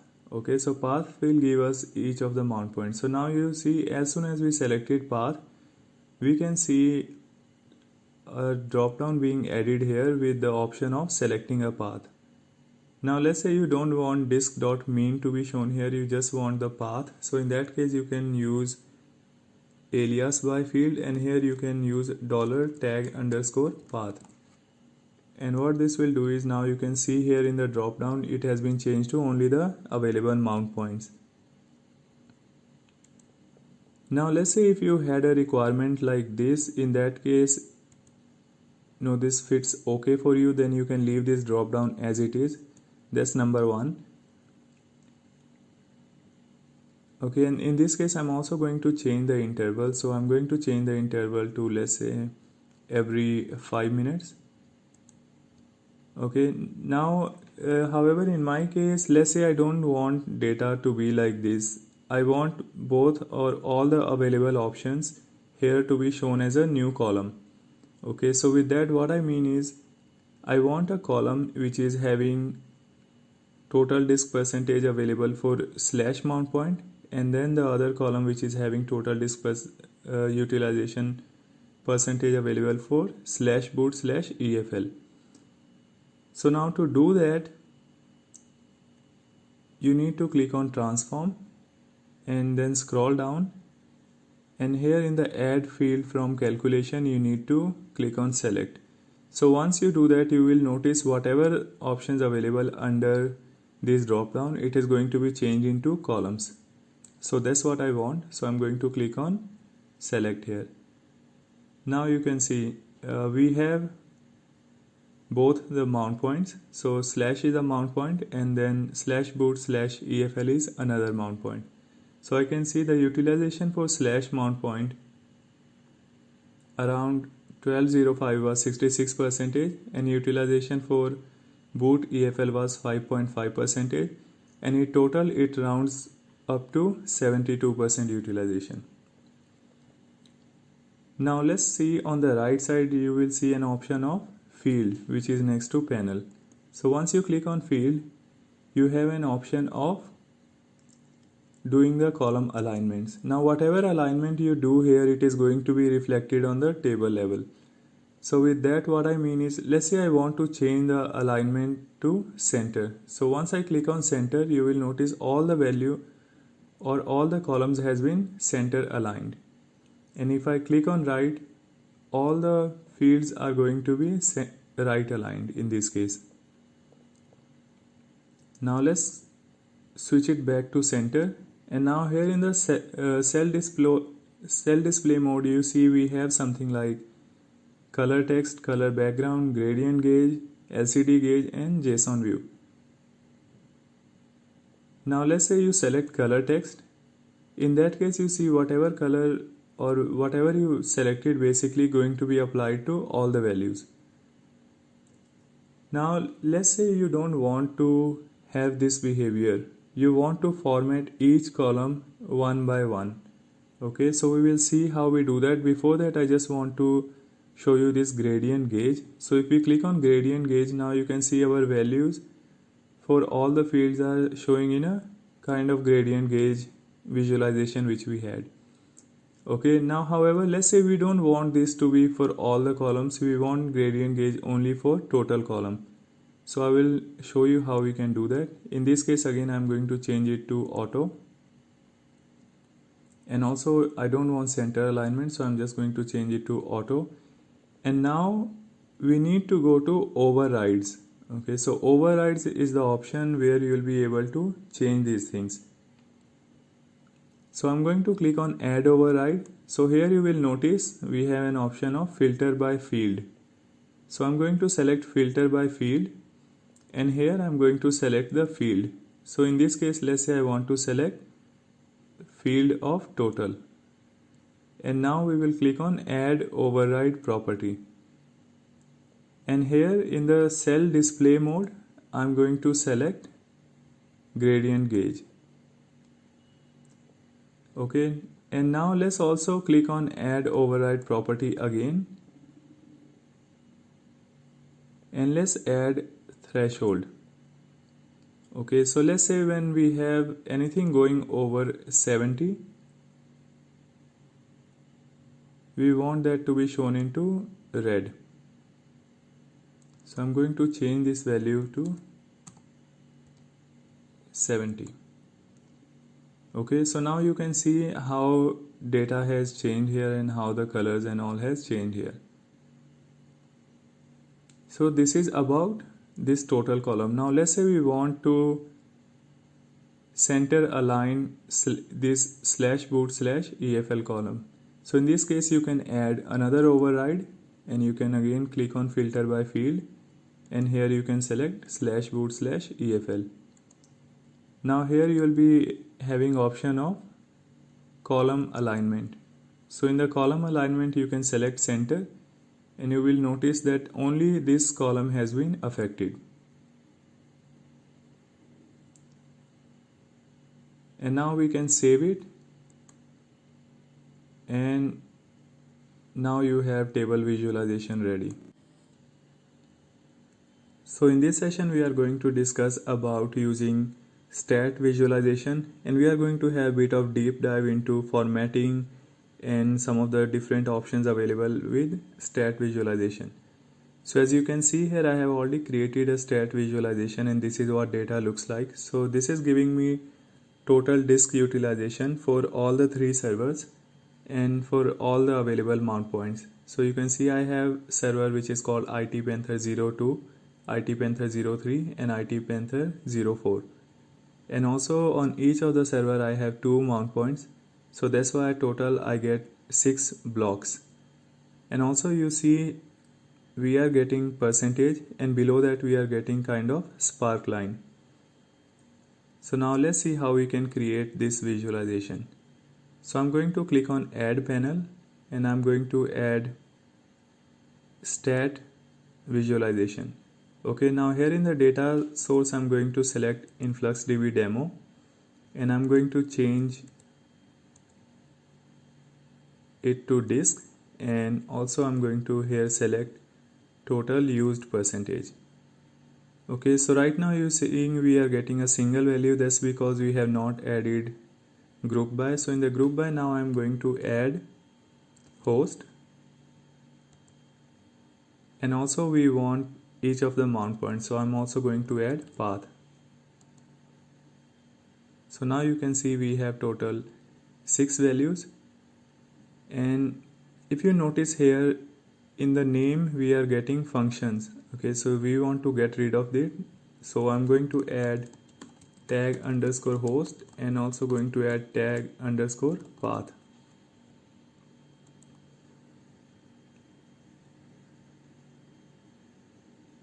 Now data has, or you can see the title has improved a bit. Now here panel title, I don't want any title, so I'm just going to remove this. So if you remove this, there will not be any visible title.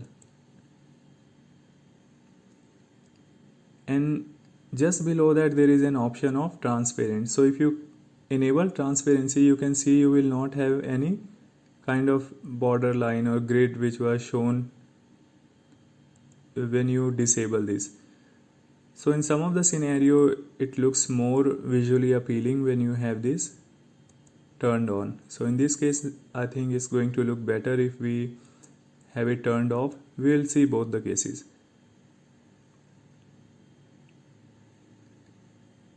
Now if I scroll down here, I'm going to get many different options related to the orientation and color mode and so on. So now here in this case, you see all of the values are looking in green color. So one thing is I'm just going to change the background. So in the color mode, I'm going to select background. Okay, now let's say we want to have all these values shown in a different color. So in that case, we need to add threshold. So I'm going to go to field, and here in the threshold I'm going to add some of the threshold. So let's say all the values from base until 6 we want to be in a different color, and then anything which is around 27 we want it to be in a different color, and then we also going to add another threshold which is 28, and then I am going to add one more threshold which is 60 and above. Okay, so now you see all of these blocks have different colors based on the threshold color which is given here. And again, if you want to change the color, for example, let's say you want to change this color, then you can click on this color and you can pick either one of the available colors. Let's say if I want to change it to purple, I can do that. Or if you want some custom color, then you have an option of specifying custom color here or selecting custom color from here. So in this case, this looks fine, so we can just go ahead with this.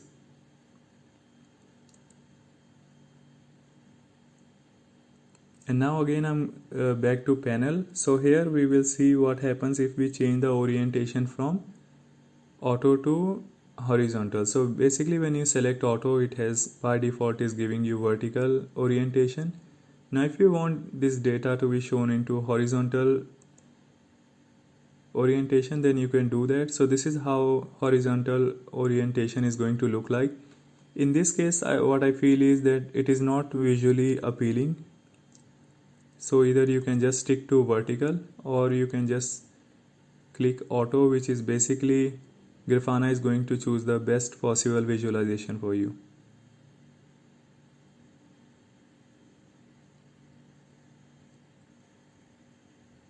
Now you can click on apply, and then it is going to be shown here. Now again you have an option to minimize or maximize. Now one thing you can notice, the one which we created just now is having absolute value, and the one which was previously created is having percentage value. So now let's say you want to show percentage here as well. So in that case you can click on this title again and click on edit. And now once you go to field, you have something called unit. Again, based on the kind of data you have, for example, if you are trying to show sales value, in that case you can select unit to be kind of dollars or money related. In this case, however, I'm just going to select it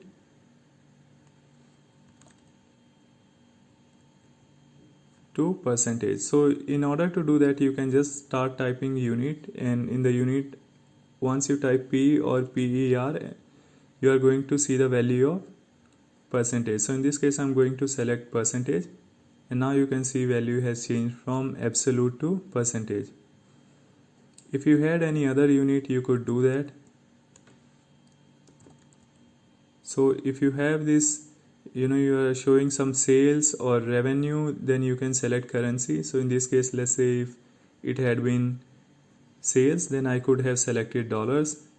However, in our case we know this is disk utilization, and it is more appropriate if we are selecting percentage unit.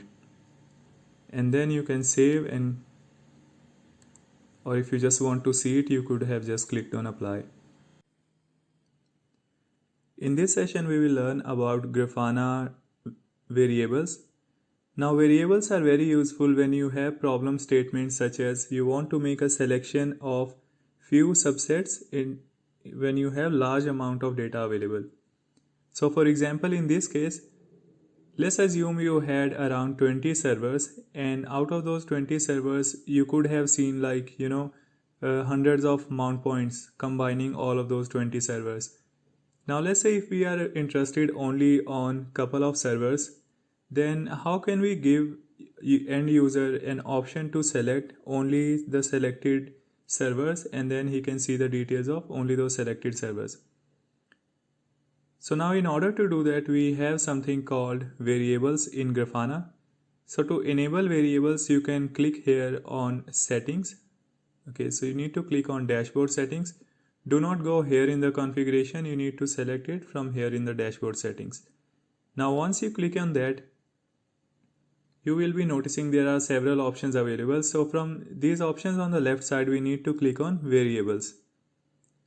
Now under the variables, click on add variable. Now here you can assign a name to this variable, and I will show you where that variable name is going to appear. So let's call it hosts list. And now the type of variable which we are going to define is a query. So basically what I'm going to do is I have a query which is going to give me list of all the hosts. Okay, so notice here this query is going to work only on InfluxDB. If you are using MySQL or any other database, or basically any other data sources, in that case you need equivalent query in that data source. So let me show you what is the output of this query in InfluxDB. So I'm going to log into the server where we have installed InfluxDB, and here if you want to interact with InfluxDB in command line mode, you need to type influx, hit enter. Now you need to specify which is the database or schema which you want to connect to. So in this case we want to connect to telegraph schema. So I'm going to say use space telegraph, and then you can paste this query. So what this query is doing is, in terms of InfluxDB, basically this is going to show me all the values which are available under host key. So we know in host key we have 3 servers, which is IT Panther 02, 03 and 04. Okay, so that's why I'm going to use this query. Now right now you notice here at the bottom we do not have any option available. Okay, so now as soon as I'm going to paste the query, you will see the output of that query appearing here. Okay, so before we do that, we also need to make sure we select the correct data source. So in this case we want to connect to InfluxDB demo. This is the one which we had created, and in the query I'm going to paste the query. So now notice once you paste the query and click anywhere else, this is going to get evaluated, and now here in the preview of values you are going to see the values. So as we could see here, we had 3 values, IT Panther 0, 2, 3 and 4. So now here in the variable values we can see those output. So for now I'm just going to click on add, and then I will show you how it is going to look like in the dashboard. So once you click on add, this is how it is going to show here on the variable screen. Now you can click on save dashboard, and then you can go back and you will be able to notice a change. Now here you see this is the name which we had given. So we had given host list, and here we can see list of all the available hosts. Okay, now let's say if I select IT Panther 03, in that case it should have shown me data here only for IT Panther 03, but right now we do not see that happening. The reason is that we also need to use this variable name in the where clause. So I'm going to edit this panel. So I'm going to click on edit, and then here in our query we need to make use of this variable which we had defined. Okay, so in the where clause now I'm going to add host, and here in the tag value we need to specify this variable. So you notice this variable has started coming now once you define variable. Previously this was not available. So now I'm going to select this, and now you can see as soon as we defined or added this variable in our where clause, now we can see based on the selection our data set is changing. So if I had selected IT Panther 02, this output is changing, and now we are seeing only hosts related to IT Panther 02. So I'm going to click on apply, and now let's see how it is going to look like. So as an end user which is having only view only facility, like your monitoring team, they are the one, they'll be able to make a selection here, and based on that they'll be able to see the values changing here. Now let's say in this case user is having option of selecting only one server. Now let's say we want to select multiple server. So what is the change we had to do? In that case you can go again to dashboard settings, you can go again to the variables, and you have an option to update your existing variables. So in this case this variable is here, so I'm going to click on this variable, and then here see in the multi value right now it is disabled, so by default it remains disabled. Now we are going to enable this. Once we enable this, user will have an option to select multiple values. Now once you did that, click on update, and now click on save dashboard again. Or if you don't want to save dashboard, you can just come back here. So now in this case you see now this has changed from a single selection to a multiple checkbox. Now I have an option to select, let's say I can select IT Panther 02 and I can select IT Panther 04. So once I do that, now you see the value has changed here, and it is showing me details of two servers. It is showing me details of IT Panther 02 and IT Panther 04 servers. Now consider one more scenario. Let's say you had list of around 20 or 30 servers, and you wanted to see all the server details. In that case it is very inconvenient to select all the hosts one by one. So for example, in this case if I want to see all the 3 hosts, it is very inconvenient to select all the 3 hosts one by one. However, if I select all the 3 hosts, I am able to see all the values. Now it had been nicer if we would have something called all in the beginning. So if we had selected all, it would have shown us all the values. So we can do that in Grafana, and to do that again we need to go to dashboard settings and go to that variable which you have defined. Click again on the variable definition.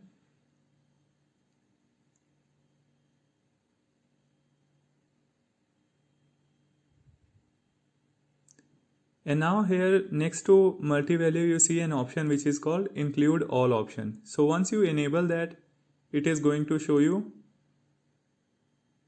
a value which is called all, and once you select that you will be able to see all the hosts. Okay, so again in the preview of value you can see there is one more option has been enabled which is called all. So now let's click on update,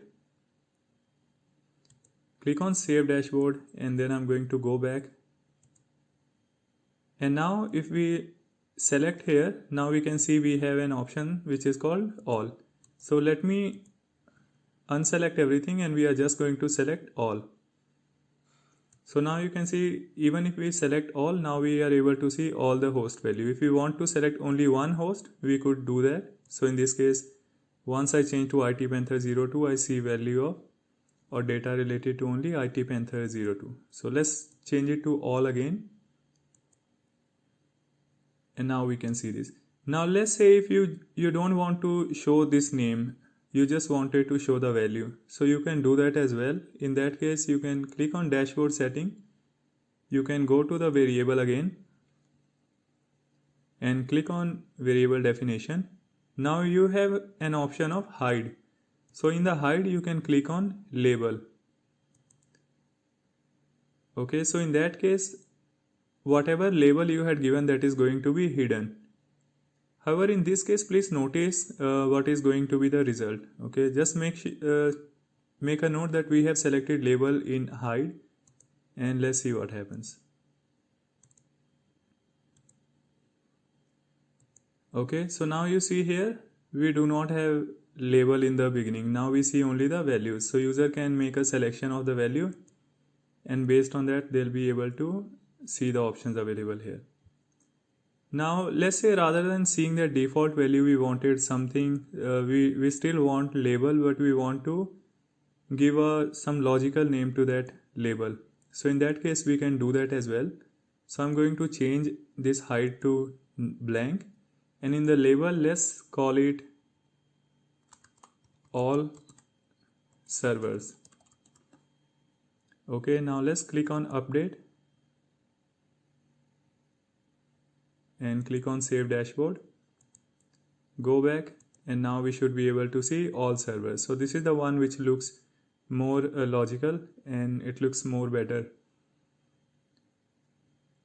So now you saw how we created variables using InfluxDB as a data source. Now let's say you had another data source which is MySQL in this case. So how we could use that? So everything else is basically going to stay the same. You're still going to click on new variable, and here you are going to give some logical name. So let's call it MySQL hosts, and I'm going to leave it to query. And in the data source we need to select the data source which is pointing to MySQL. So in this case we have matrix data source. This is the one which is pointing to MySQL.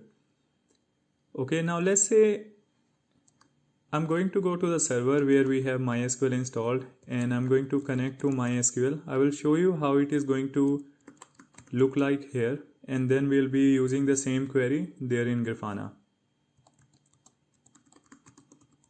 So if you remember, under the Grafana DB database we had created a table which is called matrix, and now we are going to see what is the value available there. So let's click on, or let's query using select star from matrix, and you can see it is giving us so much data, and this is the column which we are interested in. The name of this column is host. So I'm going to say select host from matrix, and now if you see, it is giving us so many records. Now we don't want so many records, we just want distinct hosts. So in this case I'm going to select distinct host from matrix, and now I get only the host names. Now notice in this case we had only 2 names available, that's why it is showing us only 2 results. So I'm now going to use this query and going to paste here in the query. Again, notice in the preview right now we do not have anything available. So once I paste the query here and click on the blank area, now this query is going to get evaluated, and now we are able to see the values available here. Again, you can enable multi-value, you can include all options. So whatever we have done using InfluxDB, all those options are available with all the different data sources. So now once I click on add, I should be able to now see that in the dashboard as well. So I'm going to go back, and here now we can see MySQL host also coming here. Now again we need to use this in one of our queries, and then only it is going to reflect. Now in all our query we have just used InfluxDB data source, so this doesn't make sense in my case. However, in your case, if you are using visualization using MySQL database, in that case you can make use of this variable.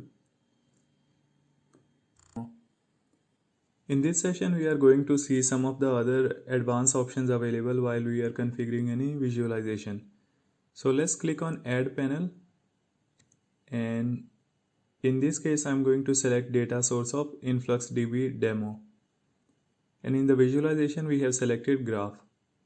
So let's create a query in order to see what is the CPU utilization on one server, which is IT Panther 02, and we will see a CPU utilization for each of the cores. So in the server which we have two CPU cores available. So let's say we are interested to see the CPU utilization of those cores. So here in the from, I'm going to select autogen. In the measurement, I'm going to select CPU, and now here in the select, I'm going to change it to usage system, and here I'm going to change, rather than average, let's say I'm interested in seeing the max utilization, so I'm going to change the selector to max. And also I'm going to add a group by. In group by, I'm going to select tag CPU, and then this is going to show us the value of all the available CPUs. So now you can see we have CPU 0, we have CPU 1, and what we also have is CPU total. So first thing is, I don't want to see this CPU.max CPU these things, so I'm just going to use alias by, which is tag underscore CPU. So this will get rid of all those things. Now we can see only CPU 0, 1 and CPU total. The other thing which I don't want here is, I don't want to see CPU total. So when you have multiple series and you are not interested in seeing data of one of the series, in that case you can apply filters, and filters are to be applied in where clause.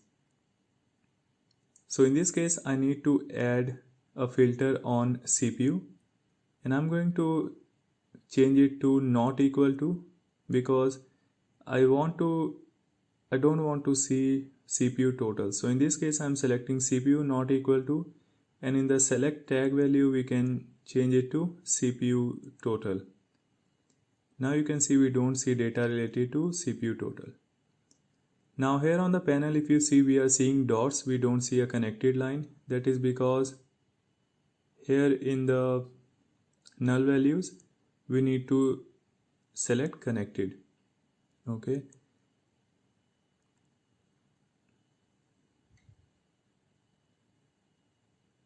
Now we can start going one by one option and start seeing what are the other available options. So in this case, you are already aware of all of these options which we have also discussed in the past. So now we can discuss about a hover tooltip.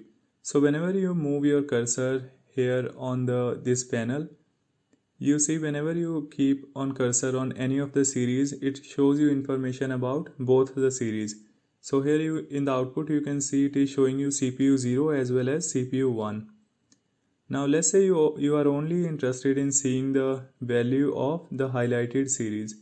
In that case you can change the mode from all series to single. Now notice when I hover over mouse to CPU 1 series, in that case I'm seeing data only for CPU 1. And when I hover over to this green series, or which is CPU 0, in that case I see data only for CPU 0. Again, let's change it to all series. So when you do all series, you get for both. Now you can also decide on when you have selected multiple series, you can decide whether you want to see the data in ascending or descending order. In that case, you can change here sort order from increasing or decreasing. So let's say if I keep it increasing, in that case you can see CPU 0 is coming on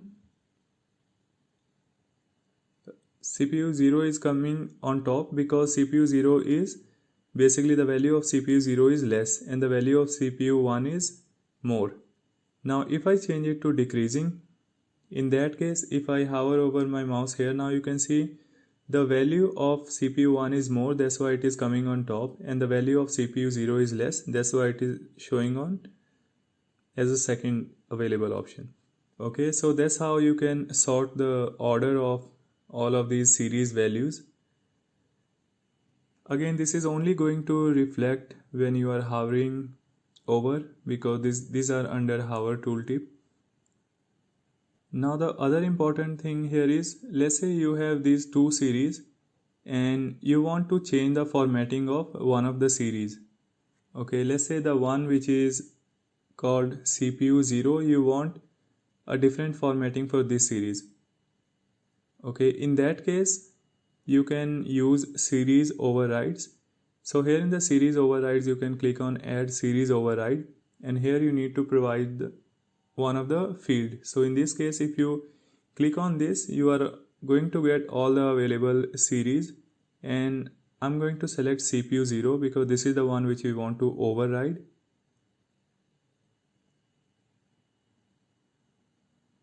And now let's change it. Let's say we want to change the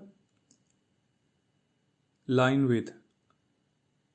Okay, let's say I want to make this series bit thicker. So in that case, I'm going to select line width of 8. So now you can see the green one, which is CPU 0, the width of that series has increased. So this is just one effect. If you want to change it to some different effect, you can do that as well. Now notice I'm just going to change it from CPU 0 to CPU 1. And now you can see CPU 0 is having very small width, and CPU 1 is now the width is increased. Okay, so this is very useful when you have multiple series here and then you want to highlight one of the series, or maybe there is some important series and you want to highlight that separately. So in terms of production servers, you can have one of the servers which is very critical. In that case, you can reformat or you can change the formatting of that series. Now let's see about axis. So in axis we have y-axis and x-axis. So whatever you see here is y-axis, and whatever you see here which is like time values, these are called x-axis. Okay, so in some situation, let's say if you don't want to see values available here which is 0, 10, 20, 30, 40, 50, 60, so you have an option to hide this. Right now you see this show is enabled, so you can click on this to disable it. Now notice here on the left side you do not see y-axis. So I'm going to enable it again.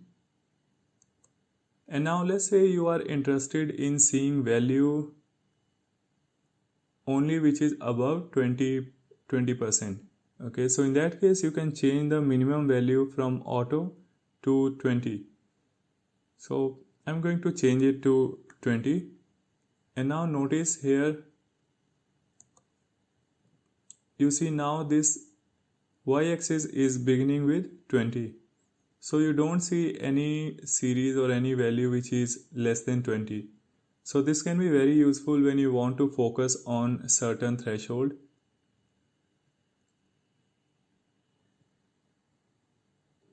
And again, similarly, you can control max value as well.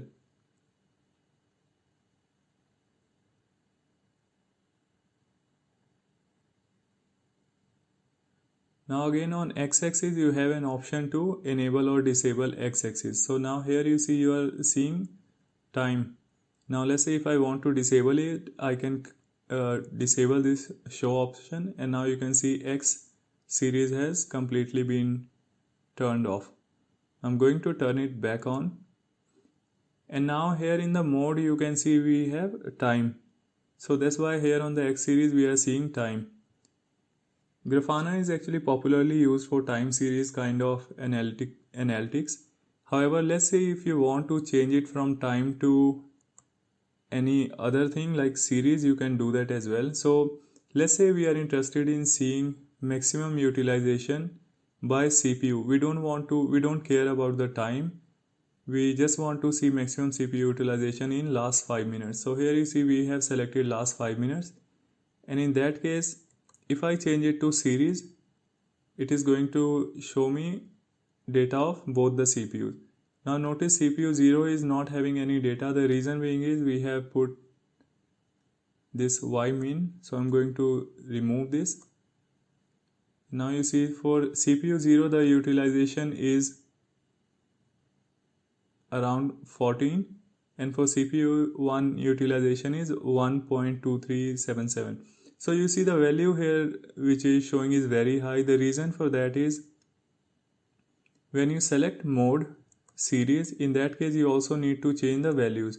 So here in the values by default total has come, that's why we are seeing different or very high CPU utilization here. Okay, so what it has done is for last 5 minutes whatever data it had collected, it is aggregated that and it is showing the sum of all that. So that's why we see very high value. However, we are interested in the max value here. Okay, so I have changed it to max. Now you can see data is coming properly. So maximum CPU utilization for CPU 1 has gone 59% in last 5 minutes, and for CPU 0 it has gone to 2% in last 5 minutes.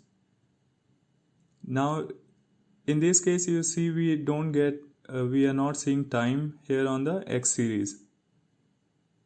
I'm just going to change it back to time series. And now let's see about legend.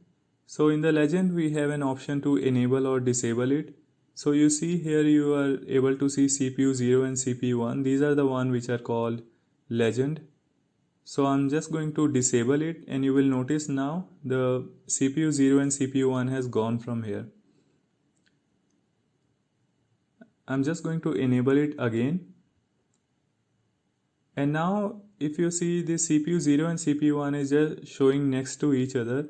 And if I click on as table and enable this, now you can see this has been changed to a tabular format. So we are seeing CPU 0 and CPU 1 in a different row. So this information is more like a sequential information and it is not coming next to each other.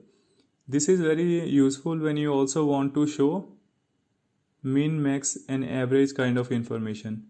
So before that, if you don't like legend to be shown here, you can change it to the right side by enabling to the right option.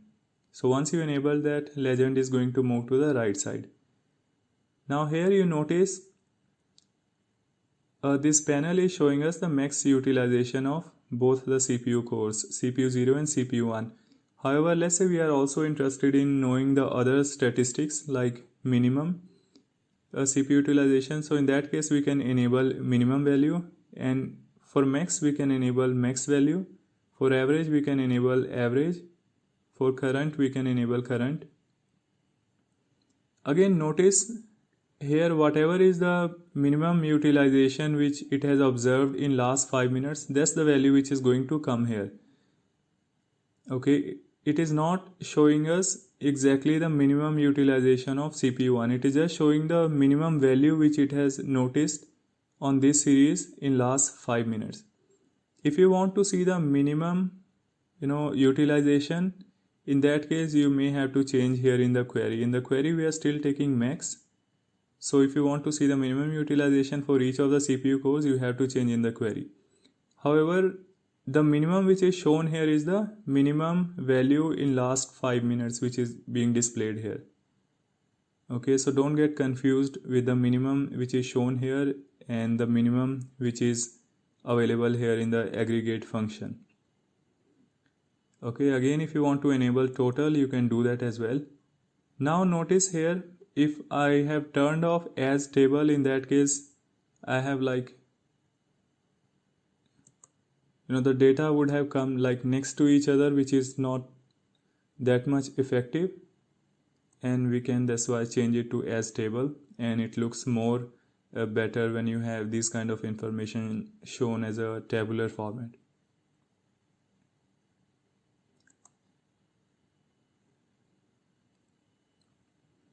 Now you have an option to hide the series if there are no values or there are only null values. So you can enable nulls and zeros. In my case, it is not going to make any difference because I don't have any series with only null values or only zeros. So threshold we have already discussed. So other than this, the other important thing is links. So let's say you want to give a link, a reference, so that after seeing this panel user can take some other action. In that case you can enable some hyperlinks. So here you can click on the add link and you will get an option to, let's say I want user to log into service management tool, or let's say we want to redirect user to some other uh, documentation page, so you can do that. So in this case, let's call it read more, and here I'm going to call it, so it is just going to be any link. Let's just give google.com, but in actual your environment it should be the link of some service management tool, or you can put the link of some other dashboards. So for example, you can have a summary dashboard and then you can give a link of a detailed dashboard. So once user sees the summary, if he's interested in more details or granular level of details, they can then click on this URL, which is going to take them to that dashboard. And also, if you want this URL to be opened in a separate tab in the browser, you can click here on open in new tab, and this is going to enable whenever user clicks on this URL, it is going to be opened in a new tab. Now we can save this. And now you notice once we save that, here on the left side we have one link enable, and we can see read more option here. So once we click on read more, it is going to open this link on a new tab. I'm not going to do that, it's just very simple. So now you have seen all the options which are available here. Some of the options I have not explained because those are not really used much. And in case you want to read more about these options, you can go to Grafana website. So in this session, we are going to learn how you can embed any Grafana panel in any of the HTML website using iframe. So let's say this is the website which we have. So this is just a simple HTML page which I have created, and this is the code of that HTML. Okay, so this is pretty simple. There is nothing much here. We just have HTML tags, and in the body we just have some sample codes. And then what it is doing is it has created a simple web page which is printing this message, basically just a bit of text which I have put out there. Now what we are going to do is, I also have a Grafana panel, and this panel we want to embed in this HTML. Okay, now using this approach you can embed Grafana panels on any of existing website. Okay, so the step is basically going to be pretty much same. We are just going to use iframe in order to embed Grafana panel on this website. Now the step is very simple, but before we do that step, there are some changes which we need to make in the Grafana configuration file. If you don't do those changes, in that case it is not going to work. And I have been just browsing through, and I have been just actually checking some of the community questions, and I saw many people are struggling on this because the configuration changes which they are supposed to make, they haven't made, and they are just trying to embed this panel in HTML website, and that's why they are facing problem. So let's begin by making changes in configuration files. So for that, what we need to do is we need to make changes in /etc/grafana/grafana.ini file. So this grafana.ini file may be at different location based on the which place you have installed Grafana. If you have followed the tutorial of this course, then in that case you just need to go at this place and need to make changes in grafana.ini file. And the parameters which you need to make changes in is called allow embedding. So by default allow embedding is set to false, so you need to change that to true. And in the auth.anonymous section you need to change enable to true, and then org name you can just give the org name. In my case I just left it to default. And org role you need to give any org role which you have created. If you don't have anything, just leave it to default, which is going to be viewer. So where you see these settings, in order to see all of this configuration, you can just go to settings, and then you can, so here you can go to server admin, and then you can click on settings. And here in the settings you can just verify all of these settings. So for example, let's search with embedding, and now you can see here allow embedding is set to true because I have already made these configuration changes. But in your case you are going to see that by default it is going to be set to false. So if you see this is set to false, it means you need to make changes in configuration file. And similarly you can also verify about anonymous parameter. So here you can see auth.anonymous by default enabled is set to false. In my case I have already made changes here, so that's why it is showing as true. Org name I have just left is default. org role also I have left as a default. Now let me show you from the backend. So here this is a grafana.ini file which we need to make changes in. So I have opened it in VI editor, and then we are just going to search with embed, and here you can see that allow embedding is set to true. Okay, by default it was set to false. Now I have already made changes and set it to true. Also make sure whenever you make any changes you remove a semicolon which is in the beginning of this statement. Okay, so after this we need to search about anonymous. So you can use any editor which you want. In my case I'm just using a VI editor, but you can use any editor. So in this case enabled was set to false. I have changed enabled to true, and also remove semicolon which you are going to see in front of enabled.